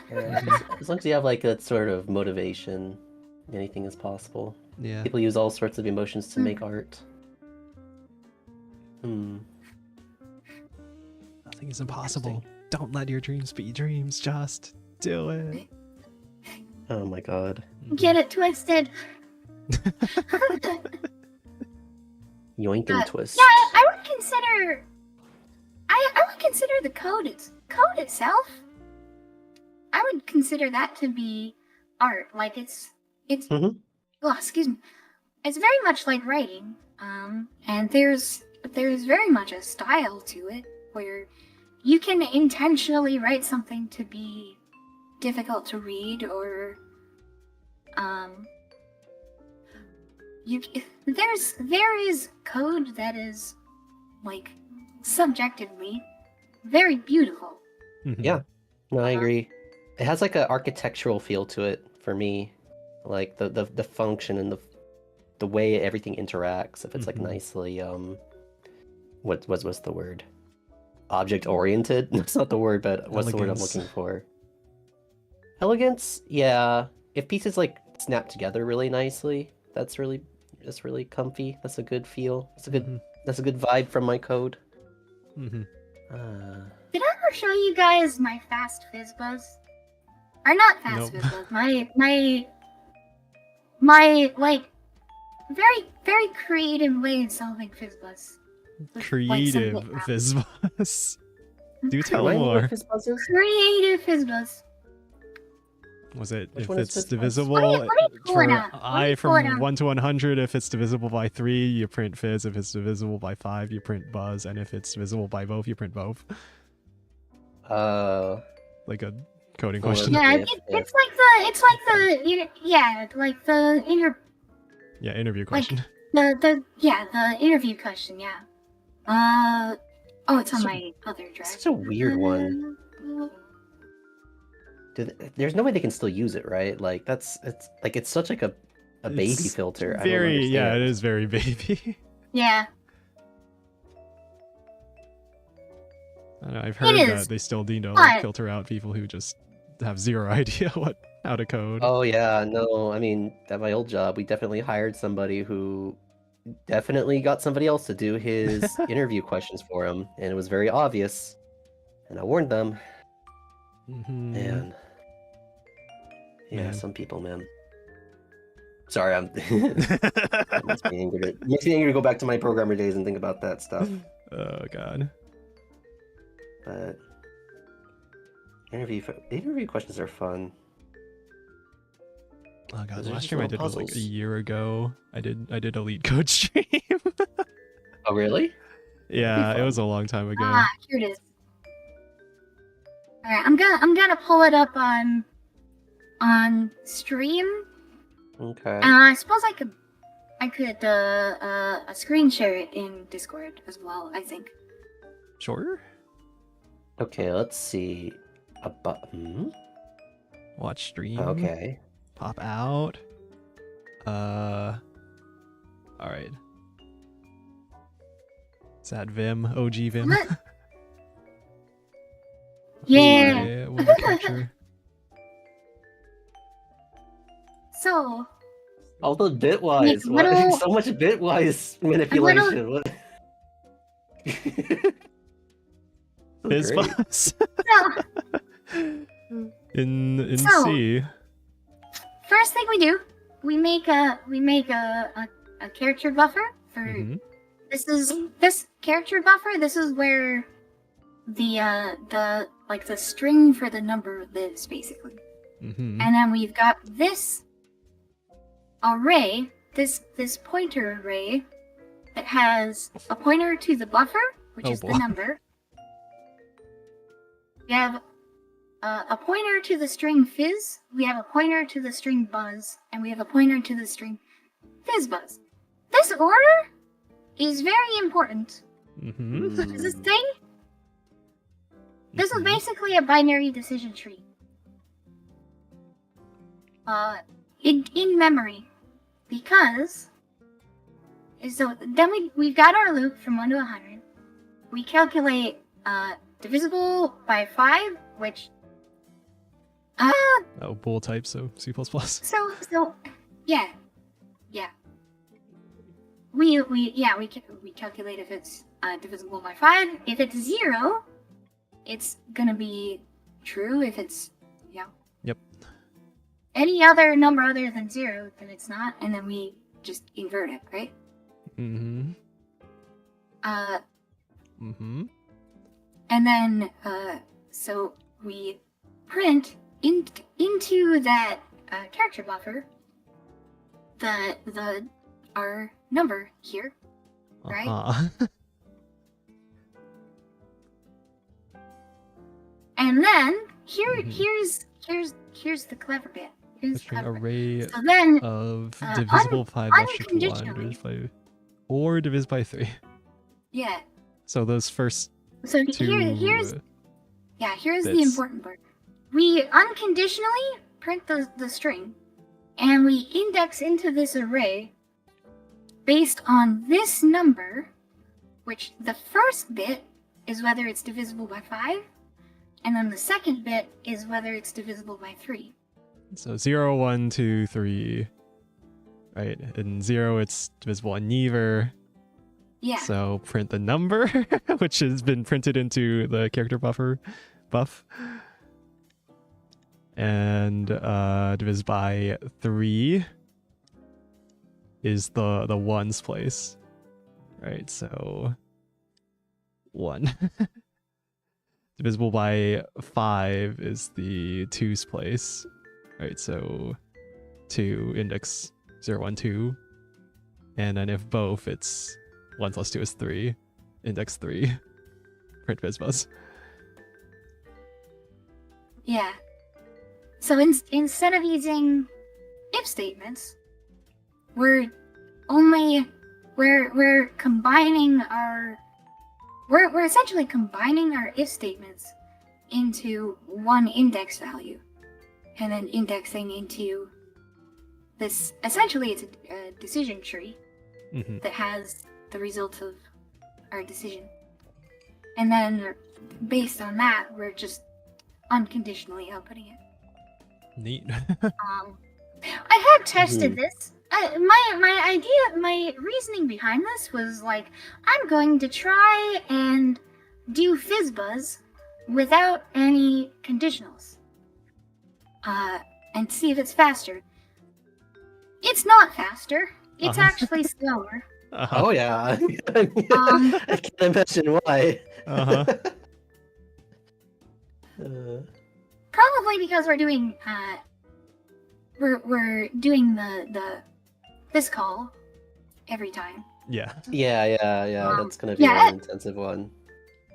Later on, I went into a more deep dive into like why this is slow, and it turns out the slowest parts of this are both this call, but then also the this call, which event.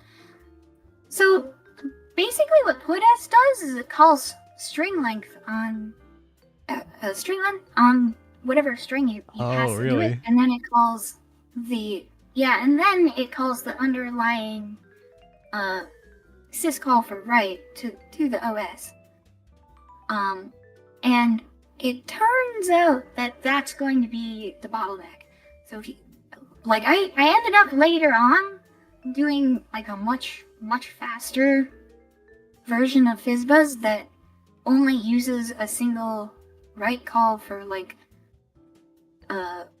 it was 768 lines of FizzBuzz at a time, because I was doing like a FizzBuzz to a billion as fast as I could get it to go. But yeah, like if you really want to optimize FizzBuzz, what you do is you minimize the syscalls to write. Right. You take all the outputs, you shove them into a single buffer, and then you only write to screen once in order to save the cycles. Right. Yeah, right. Exactly. Yeah.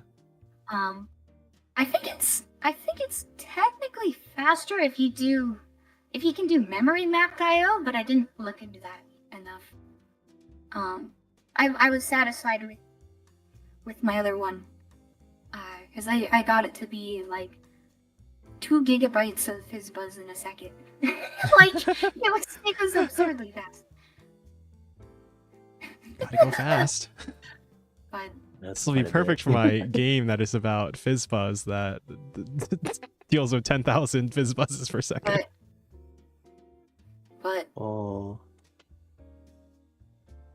wonder. I always, even though this wasn't faster, I always come back to this one because I feel like that solution, like shoving it all into an array of pointers and then indexing into it.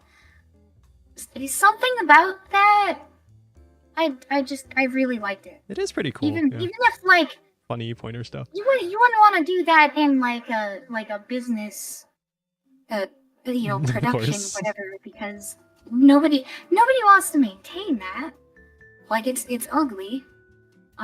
Well, not It's not ugly to me.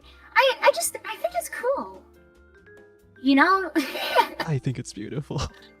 So if you make a bunch of code like that, they'll never be able to get rid of you because you need to be around to be able to maintain it. No one else is gonna be able to do that. Real. but no, yeah, no, it's like trying to find an interesting solution to something. You said you wanted to find a way to do it without conditionals, and so you found a creative way to do it. And it's just kind of it's just kind of cool to see, you know, code like that. Like it's kind of like code is art, right? Mm-hmm. But there's so much function. Limitation breeds creativity. In this case, we're not using conditionals. Mm-hmm. Right. Yeah, the art. yeah. Stretch.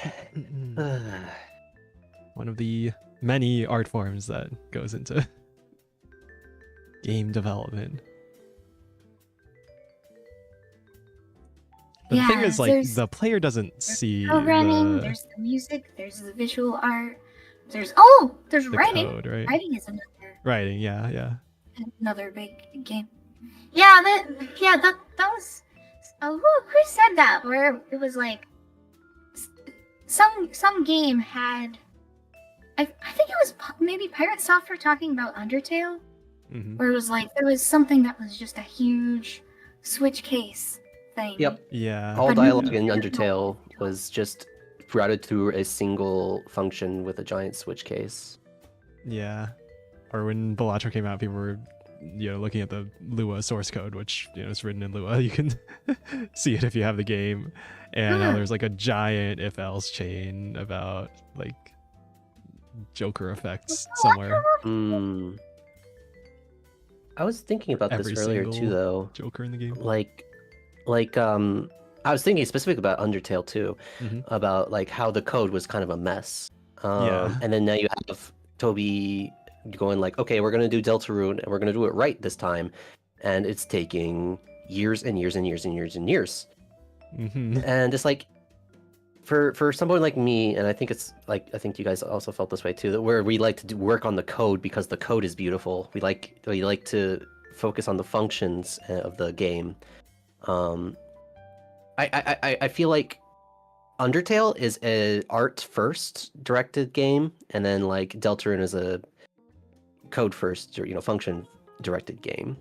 And like kind of the difference in like that sort of thing, where like when you're focused on the vision, on the artistic style of a game, you know, it's like, you know, just throw band-aids on it, tape everything together, just make it work. Yeah. Right. And you need that fast iteration time usually, right? Yeah. The fast iteration allows you to really do it fast. So like it's difficult for, I think, people like us who really like to do code and like make nice, beautiful code, because you want to work, you want everything nicely oriented, you want to set up a system where you can add in like a bunch of different types of items. So you think of abstract classes to represent everything, you make hierarchies for everything, and it's been 10 days and you have like I'm one just item. Building the systems. I haven't gotten to any gameplay yet. Yeah. That's how it goes. It's so annoying, but like, yeah, really, I think game dev really needs more of a tape it up, make it work. More that is something I've struggled with, is like the bigger overarching like architecting of bigger projects, like the abstract classes and the bigger systems, and like where does everything go? And I'm focused on like, hey, if I do this thing instead of this, it goes faster. You know, like. Yeah. I focus on like very small things. Like I'm a very. You're a microcoder. You're the kind of person who would be like writing code for a 3D card, like to optimize like system calls. Yeah. If I was like really diving into that, or like I don't know, like something on an I really like looking at some of those older systems. Like have you seen any of the like demo scene stuff? Yeah, a little bit. I think that is just really, really fascinating. It is, yeah. I haven't read and music much too. into they have music. Like, yeah, their music too, yeah. Like a lot of that is like tracker music, or I mean, I guess the older chiptunes, like my chiptune arc was with Famous Studio, but traditionally a lot of that would have been made with like Family Tracker. Mm-hmm. Yeah, I used to listen to a lot of like Family Tracker covers of video game songs and the VRC6 extension thing for the NES. Yeah. Yeah, I didn't play with that, but that gives you more voices for it. But then there's like the whole 16-bit era with like the Sega Genesis and the SNES and a lot of that. I love the Sega Genesis music. Yeah, I love sampled audio sound of that. And that like that's made with trackers as well, but it's made with like sampled audio. Mm-hmm. And that's another thing entirely, because you can make just about any kind of sound and then just shove it into a sampler. Like it's like you think of like the creative limitations that are there for like composing for like the Family Tracker covers. A lot of those limitations are almost entirely completely lifted with like the 16-bit era sounds. But I mean, there's still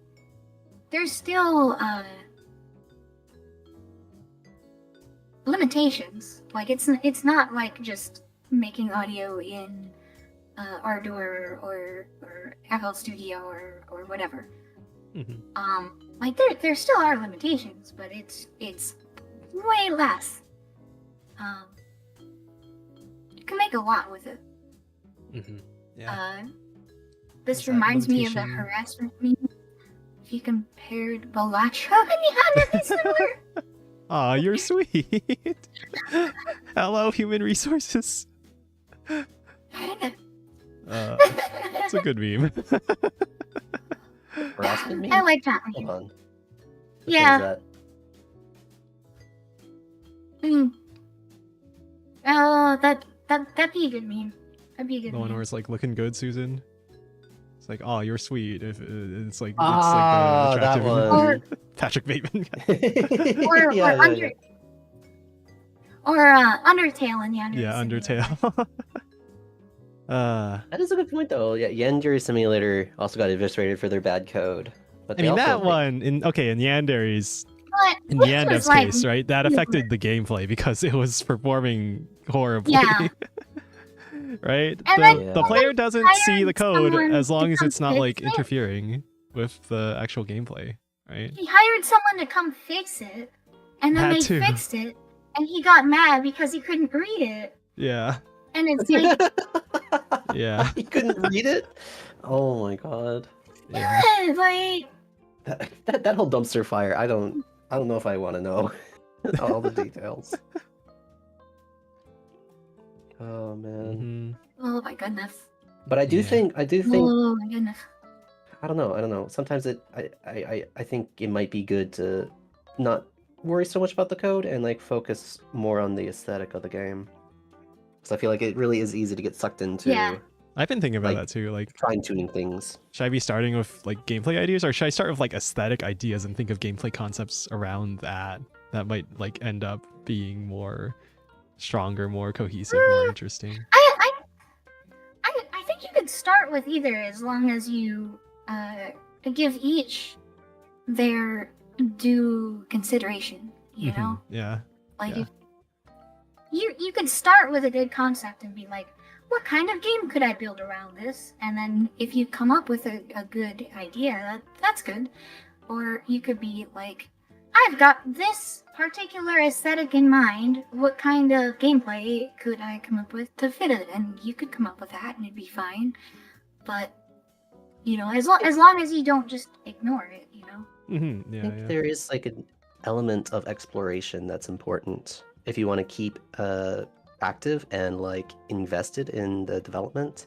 I think you need to have some of the parts of your painting not filled in your head, and then while you're working on it, you can let things naturally kind of emerge, explore. Like you clearly, yeah, like it should be an exploration, right? You should be figuring it out as you're doing it. I feel like to some degree, right? I was watching you want to have like a basic idea. Oh, go ahead.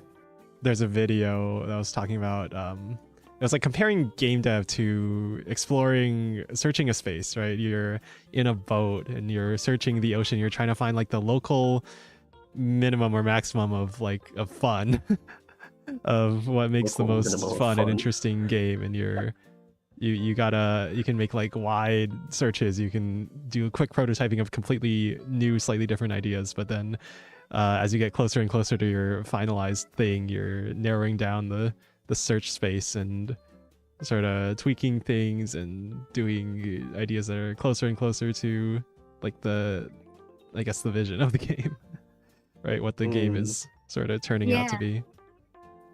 I love the idea of a local minimum of fun. Like you want to catch your users in these little valleys. You want to keep them there. You want to strangle them there. Yeah. Stay where the fun is.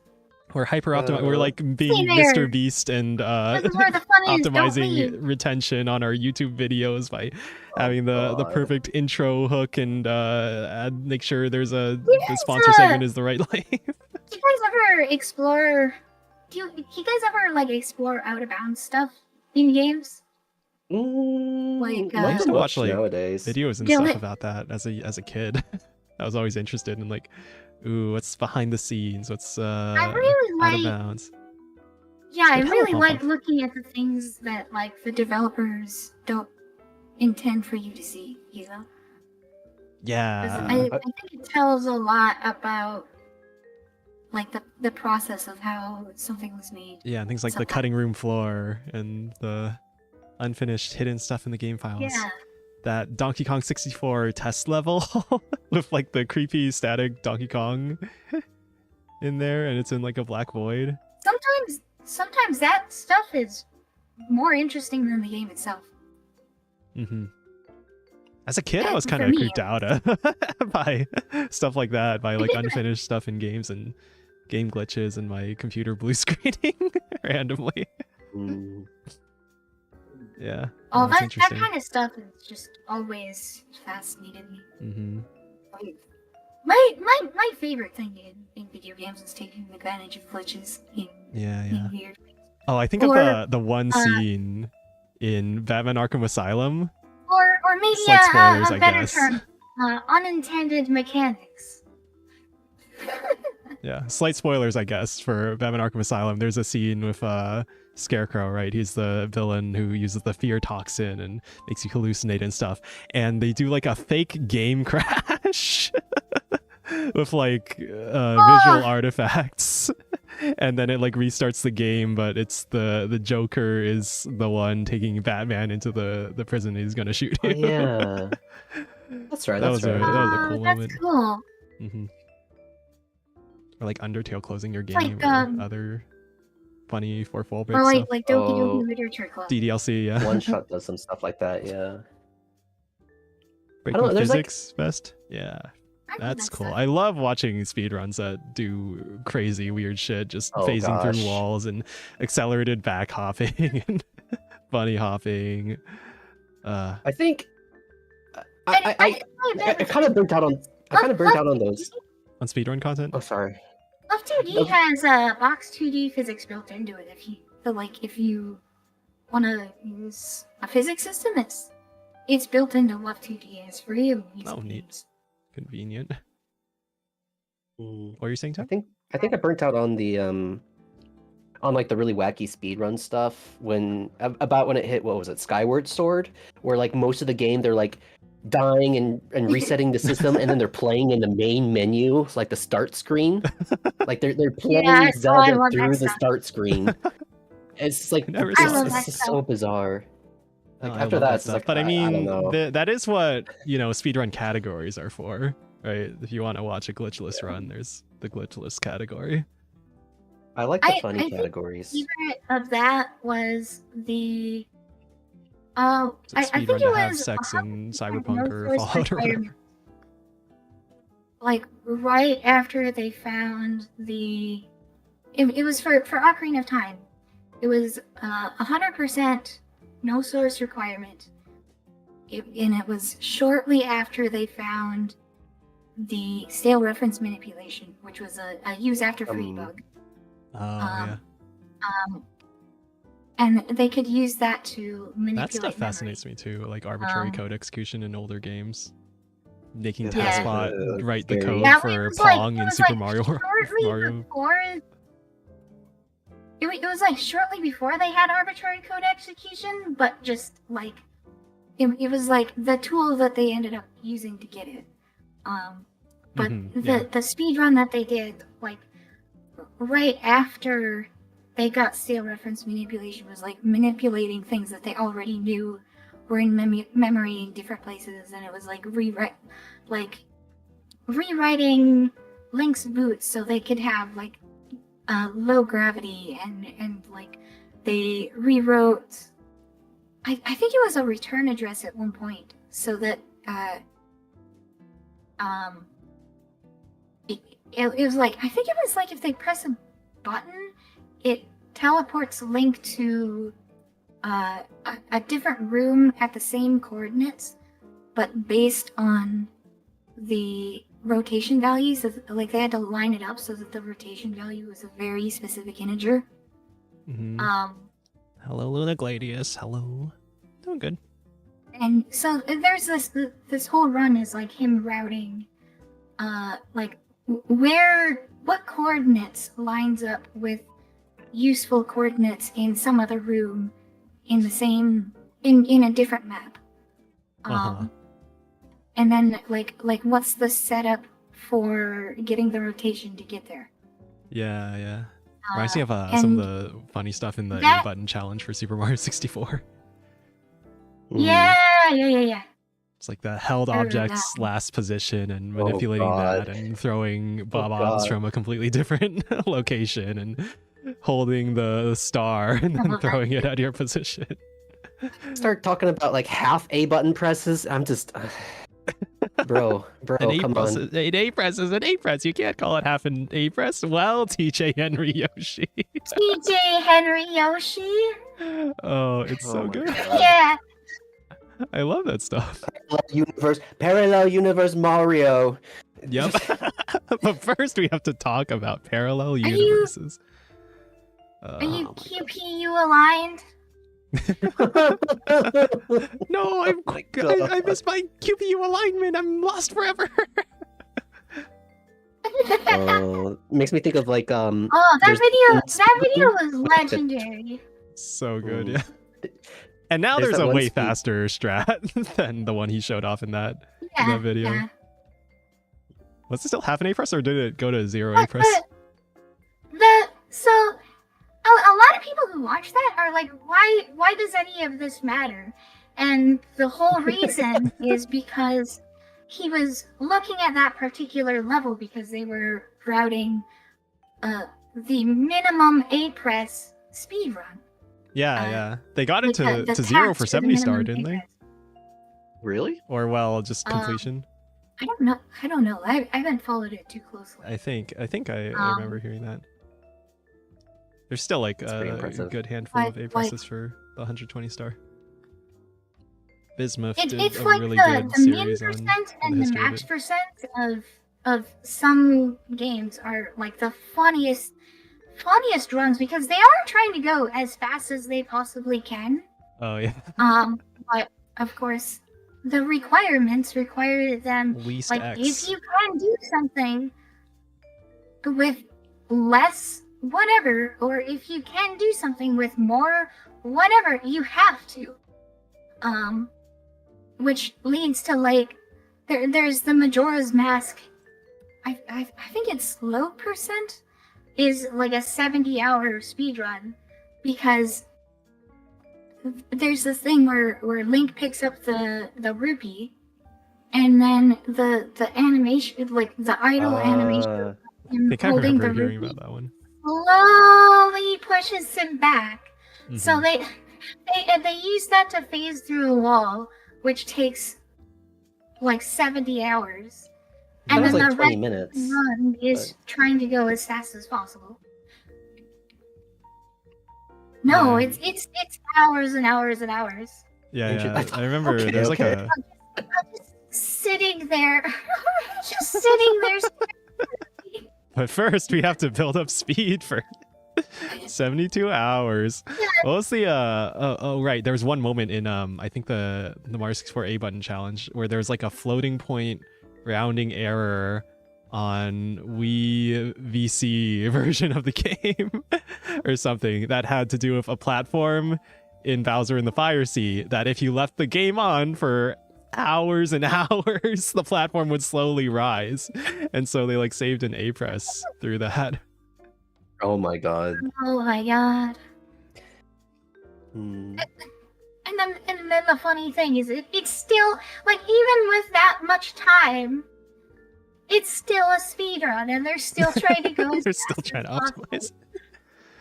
Yeah, like when they rerouted that Hazy Maze Cave star to not include the building of speed for 7 hours part, or something like that. Yeah, Pan and Coax's a legend. Like the most. He's insane. Version. He's different. And the sad thing is, he got really Menera after that became. He got Menera? Yeah, I remember that. Yeah. Like, he was like, he thought people were making fun of him, and yeah, and he didn't do like They another are. commentary video with commentary, voice commentary for like a really long time after that. But That's sad to he's hear. gotten back into it. Watching that,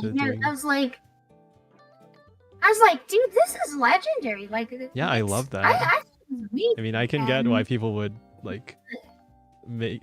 I mean, people make fun of it, but I guess I think of it as in good faith. At least I hope so.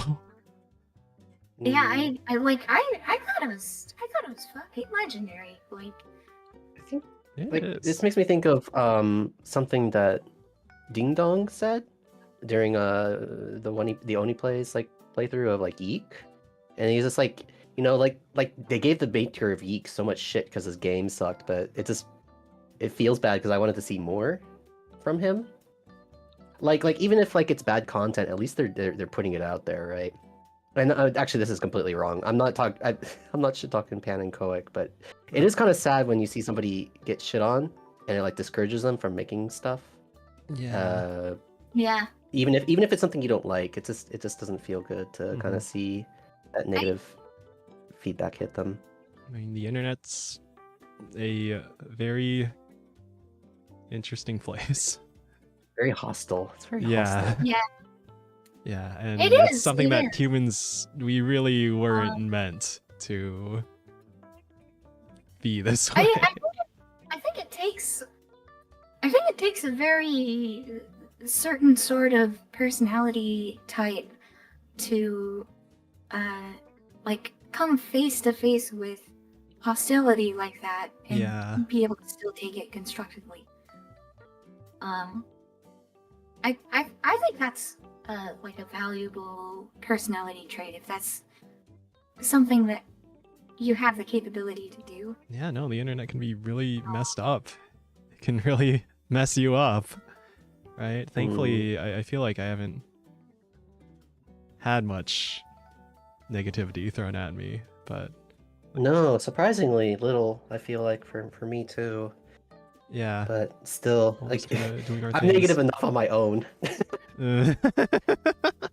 Oh no. Yeah, I can see that. What are you smoking, Neil? I'm right here. We got Ranifer right here, my strongest hater. Let's go. Uh-oh.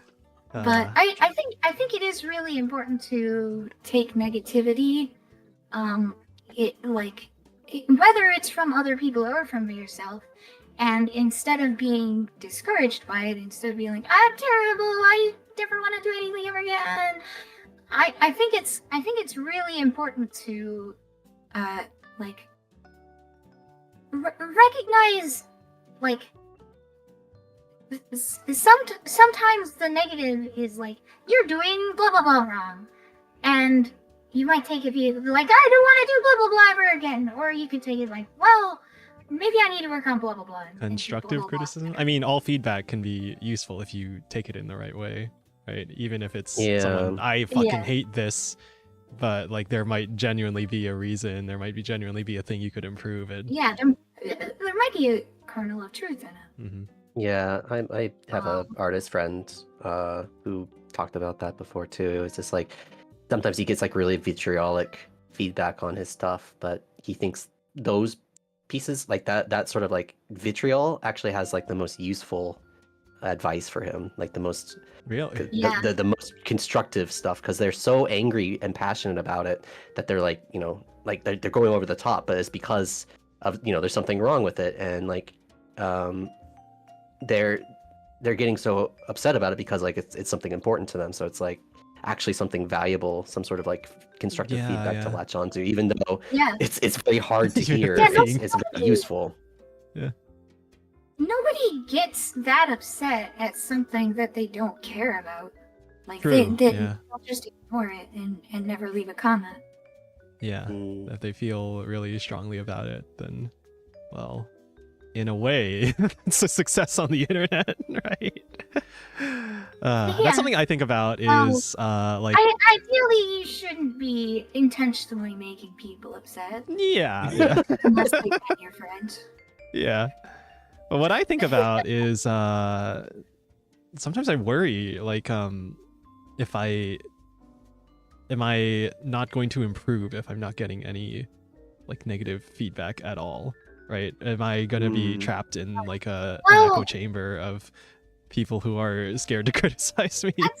You're in the hug box now. The hug box. That's my biggest fear, honestly, is talking to a wall and being not interesting. Yeah, right? Like people they probably aren't going to tell you that they hate your shit because that would be rude, right?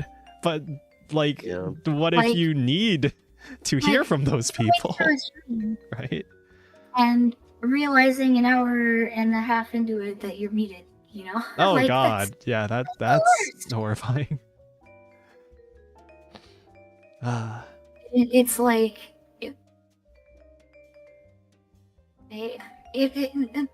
where feedback is useful is when other people see things that you yourself don't.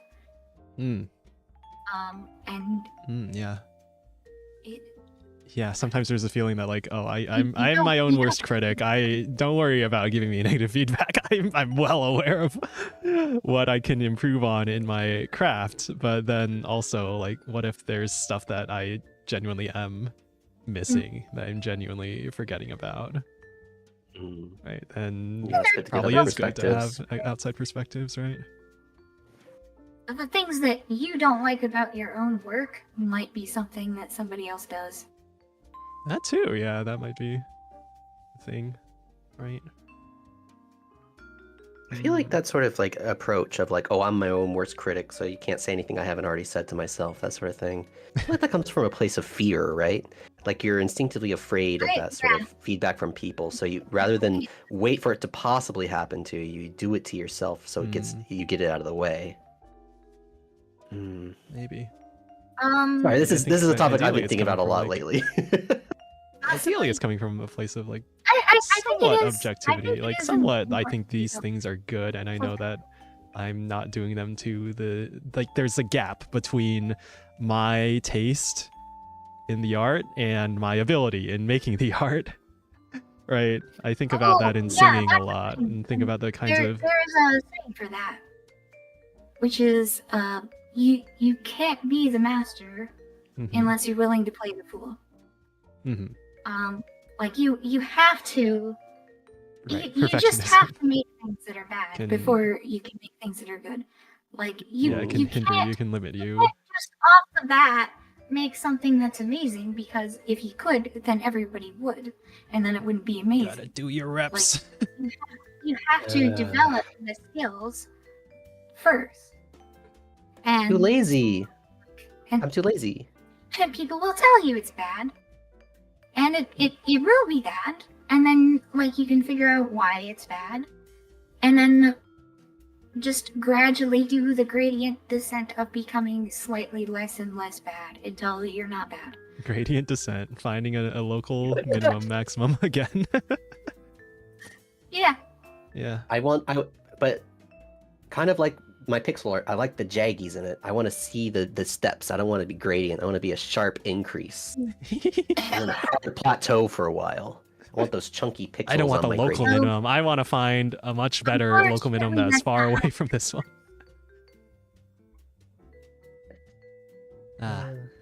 Yeah. Brains That too, don't like imperfection, do right? hard skips too much. I mean, sometimes you'll find like something simple that was like, holy shit, I was doing this wrong the whole time, and it's a million times better this way. Like every so often you'll come across something you figure out that's like that, but it's rare. It's very rare. Yeah, I have this fear of like, oh, am I doing something? I'm making like an obvious mistake somewhere in how I am doing things and how I am making content or game dev or whatever, right? The reality is that making stuff is difficult. True. And it just takes a lot of practice. Yeah. And a lot of trial and error. Yeah. And it will be bad until it's not so bad. Yeah. Sometimes I wonder if there's like this mindset of the beginner's mindset, right? If you are the baby learning to walk, you are stumbling around and you fall over, and that's totally fine because you're a baby and it doesn't matter. And sometimes I wonder, like, do I need to take that mindset more with things in general? I know for a long time I was sort of held back by my perfectionism and wanting, I can't do it unless it's perfect, which is illogical because you need to do it to become better and potentially become perfect, which you won't be, but you know, you can strive. I fall prey to that myself as well. I have the same mindset, and I need to let go and just do something. I think you did with your chiptune arc. That's interesting. Yeah, you made stuff and you released it. Thank you. I still feel like I'm maybe holding back a little bit still. Sure. I mean, I don't think you can go full throttle almost at any time. Especially as an adult, you have responsibilities and stuff. Yeah. Like, yeah. Like, I would love to be able to just turn off my brain and just work hard on the things I like to do, but I have a pile of plastic bottles that grows daily that I need to actually recycle properly. And my house is cleaning itself. Like you can in America. Responsibilities. Ew, responsibilities. Ew. I like throwing them out the window as I drive. I don't like doing dishes. I want to do my dishes black. Dishes are fine. I was a dishwasher. I'm inured to dishwashing. I don't mind dishwashing. I hate dishwashing. Just hate. Wow. The toxicity of the internet has seeped into you now. Dishes hate. I'm a hater. I hate things. Because that's what people... Hello, I'm the hater. I hate things so you don't have to. I don't know. Games are bad. Time to make a billion videos talking about how AAA games are bad. Oh my god. Rage bait. The modern dating scene is bad. The male loneliness epidemic is bad. The economy's bad. The job market's bad. Everything's bad. That's what gets attention, right? The next trend in gaming will be rage bait games. It'll be rage bait games. Can you imagine politically charged games that people buy only to show like some sort of performative status? That Like, exists. Jesus Christ. That exists. That's like Dustborn, right? Those, yeah, like Dustborn, but like we need to crank it up to like 11. We need to crank it up to like 11. That's what it is, though. Everything's bad. Society has fallen. Society has fallen. Billions must create. Create. That was a positive turn for that sentence. Billions must create. Oh, that's nice. Billions must make a pie. That's a lot of pies, I gotta say. Yeah, that is a lot of pies. World hunger for a day. Yeah, but pies are good. Eating an entire pie for themselves. I like pumpkin pie. Pumpkin pie is my favorite kind of pie. Had pie in a while. Yeah, pumpkin pie's pretty good. One pie. Pumpkin spice flavored everything. I had like a pumpkin spice vegan protein powder. It was not great. I think just about everything for pumpkin pie is canned. So depending on whether they stock it or not, if I maybe could just make a pumpkin pie. Pumpkin hate. Pumpkin hate. You hate pumpkins? Hate pumpkins. Yeah. Pumpkins? I like pumpkins. They're all gross. They're all gross. Okay, what about like they're smooth spice? on the outside? Like you can slap them. That's a flavor. good pumpkin. You open it up and it just like explodes out. There's a pumpkin spice VTuber, right? Like I think Senna made a model, right? Yeah, Senna did make a model. Yeah, right. Senna made the model. I don't know, but I don't know. Does anybody stream with it though? Like, did anybody ever like actually? It's so long ago. Like, I bet somebody used it. Flavor designs out in the wild, completely separate from this little flavor community we have. Yeah, who was that had that? Yeah, there was the Minnow one. Mm-hmm. Oh, the Minnow one. That's what it was. It was a Minna Vanilla one. That's right. Minna. Yeah. Yeah. The VTuber on Twitch that was with the Minna model, and I was like, oh, God, it's cursed. That's amazing.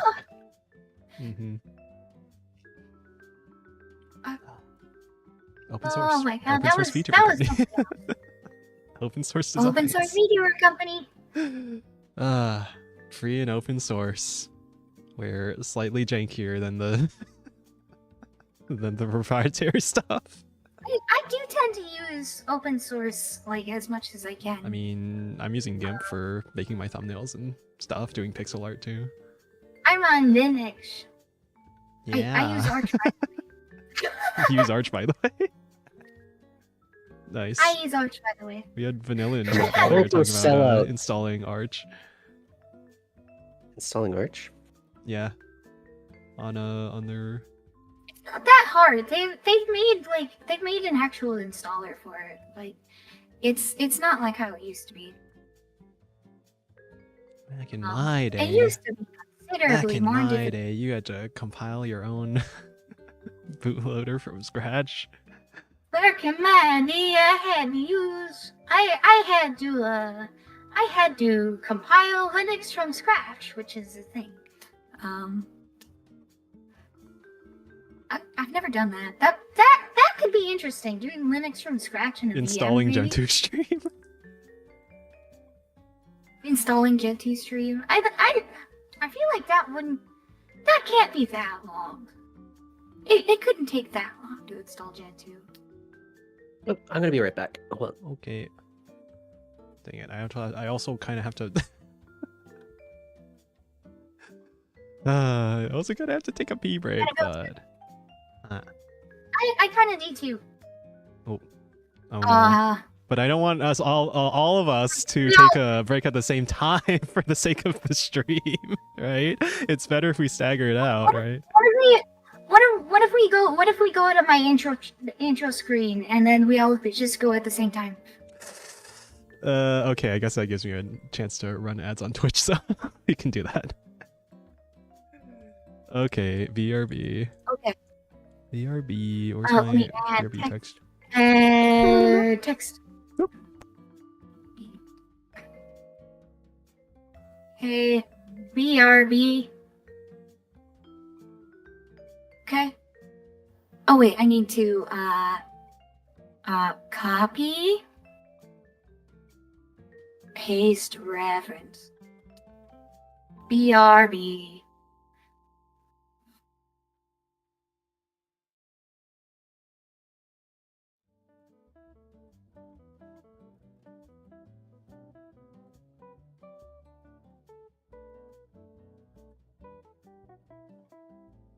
Chat, are they gone? Okay, great. Okay, let's look through all their things real quick while they're gone. Okay, so okay, here's Neo's wallet. Let's look inside of it. Oh, what's this? A business card from an inflatable castle company? That sounds a little suspicious. And how about this? Just a receipt. And all that's on here is 76 bananas? What kind of guy buys 76 bananas? Okay, let's look through Nicola's purse. Okay. Got lipstick, we got woman stuff. And $500 in unmarked bills. All of them 20s. Wow. Okay, I'll just pocket that real quick. Okay, what else can we find? Oh, wait a minute, there's a picture here. It's a picture of Nicola. What is she doing? She's like fighting a bear in this picture. What is this picture? There's like people drinking in the back and they're laughing and pointing. What is this? What? Okay, let's put that picture away. What else can we find?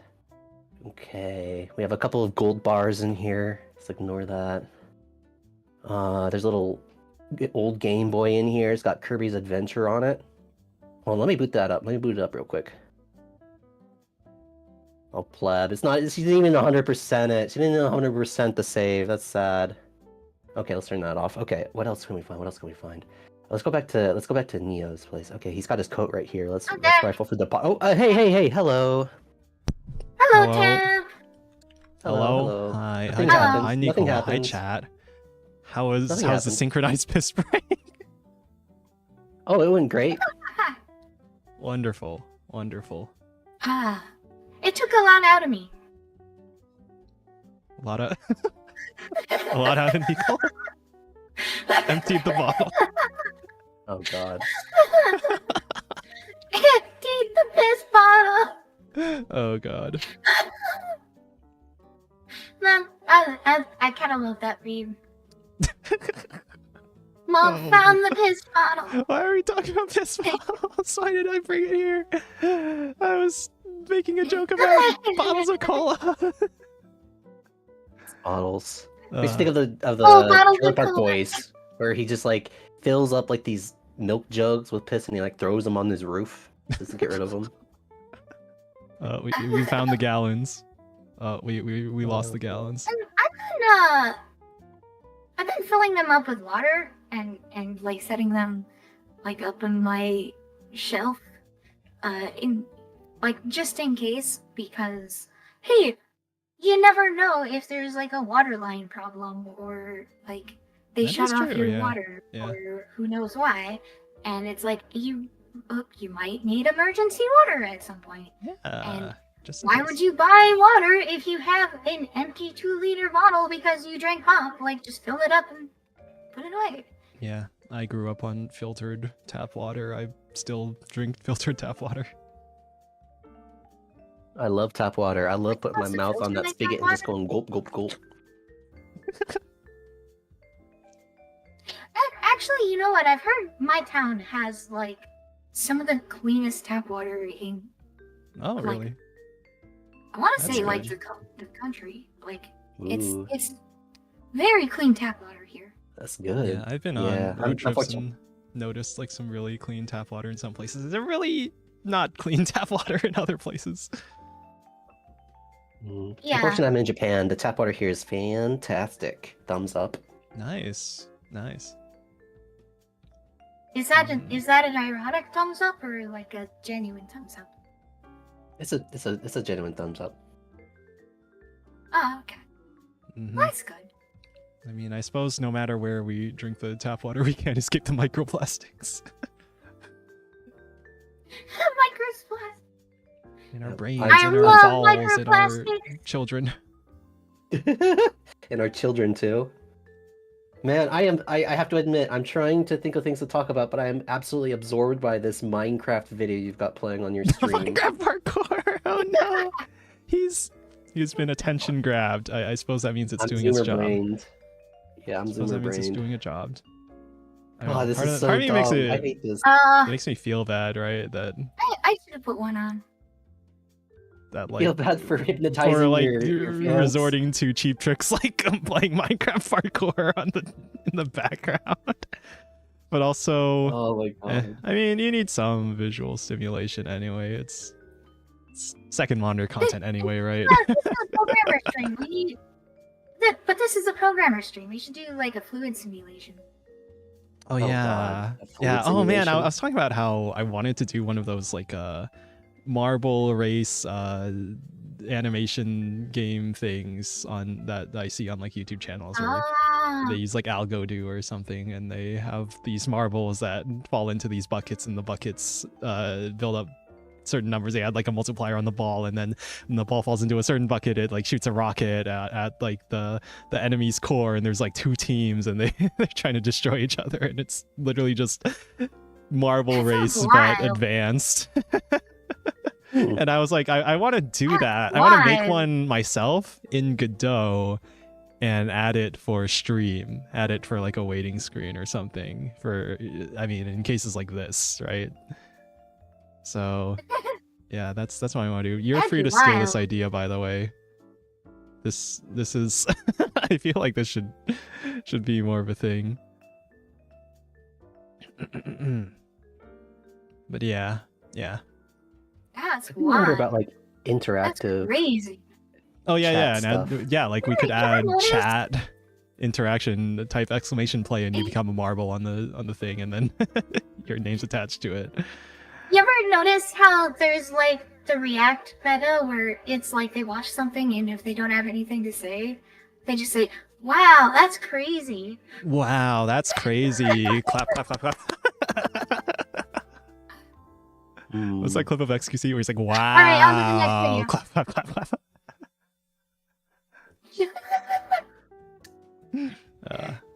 How to keep the content flowing. Chat, is this real? Chat, is this real? Chat, is this true? Chat? Well, ba-dub, is that true? Chat. Yeah, now we're just reacting to Minecraft parkour. Ooh, wow, nice jumps. Ooh, wow, this is a really interesting, nice made map. Yeah, there's an art to it. Away. Artistry. Are those radishes? I think those are radishes down there. Oh. Man. Okay, that's I actually don't have your stream pulled up. Oh no. Oh no, now Nico is don't do it. It'll suck you in. It'll suck you in. It'll suck you in. I literally searched up carrots. Minecraft parkour, copyright free, and I found this channel that just does Minecraft parkour, copyright free videos. I'm sure you have. I actually really enjoy playing these parkour maps. They're a lot of fun. Yeah, maybe I'll do more. They're well designed. Like, if you compare this to like Parkour Civilization, this flows a lot better. Yeah, but Parkour Civilization is its own work of art, right? It's cinematography, it's the pacing, it's the writing, it's the hypnotic pace of just new things but like being as constantly an actual parkour introduced, map, right? The gameplay, like talking about game design, the game design of Parkour Civilization is not great. Sure. But the narrative of the video is pretty good. Right. It's its own work of art. It's combining things in new ways. That's really wow. Wow. Clap, clap. Wow, that's crazy. Wow, that's crazy. Wow. Clap, clap. And everyone clapped. Okay. Everyone did clap. Okay, my brain is just like on autopilot. Okay, I have to literally look away. I can't stare anymore. Okay, all clap, right. clap, clap, clap, clap. Anything else you want to... Get reacted. Get reacted. Anything else you want to talk about? Any other... All right, I'm closing your stream. I need Yeah. Okay, I'm just gonna keep looking at it because I'm used to it at this point. This is how I keep my brain in the diffuse state of mind. This is the equivalent to me doing shower thoughts or whatever. Just staring at the parkour. We've talked about programming. Mm-hmm. We've talked about music. Mm-hmm. We've talked a little bit about art. Mm-hmm. What about writing? Before this, I wanted to say thank you, both of you, right? Both of you have contributed to my game jam projects. Nicola on the on Rabbit Hopper and Tent doing art for Face No Auto Battler. Yep, no problem. I need to do a game jam thing. Mm-hmm. Mm-hmm. I think I want to study some like retro game development stuff and like prepare. So then the next game jam, or maybe the one after that if it comes up too soon. Like I still need some time to prepare. Either this one or the next one. I want to do some kind of retro game for it. Mm-hmm. I think. Yeah. I'm kind of burnt out on the game jams. I failed too many times, and I've got so many other projects in the pipelines. Yeah, that's understandable. I was enjoying like the first couple of them, but both of them we kind of got to the end and were kind of unfinished. That's game jam games for me. Yeah. Sounds normal. But yeah. I have fun making the ads and stuff, so I probably want to keep doing that. That's cool, yeah. Yeah. Trailers. Probably on the game side, I'll probably stand off the side again. It's just like every 3 months. Every 3 months, I have to be like, oh, well, I'm gonna dedicate a week to this. Okay. Okay. Yeah. Okay. Yeah, it's an investment, time investment. It is. Effort, energy. I want to make one that can actually place well in the competition. That's all I'm do. You want to win? I'm here to win. Yeah. Oshis to see me. I want my Oshis to recognize me. I want them to say my name. Say my name. No. You say that? You're goddamn right. Both of the ones that both of the games were ranked 11, and then people looked at the top 10. Oh no. That's funny. That's rough. It is what it is. Mm-hmm. Yeah. But only so much time and attention to go around. Yeah, you just gotta put out the stuff you do and, be okay with not being seen. Mm-hmm. Yeah. Yeah. What you can do what I'm trying to do and trying to make this a longer term project and trying to work towards an update. Like later it's not stuff. Oh, look at me! Look at me! Oh, look at me! No, like don't. That's annoying. And like I don't. Yeah, want don't be be pushy about it, right?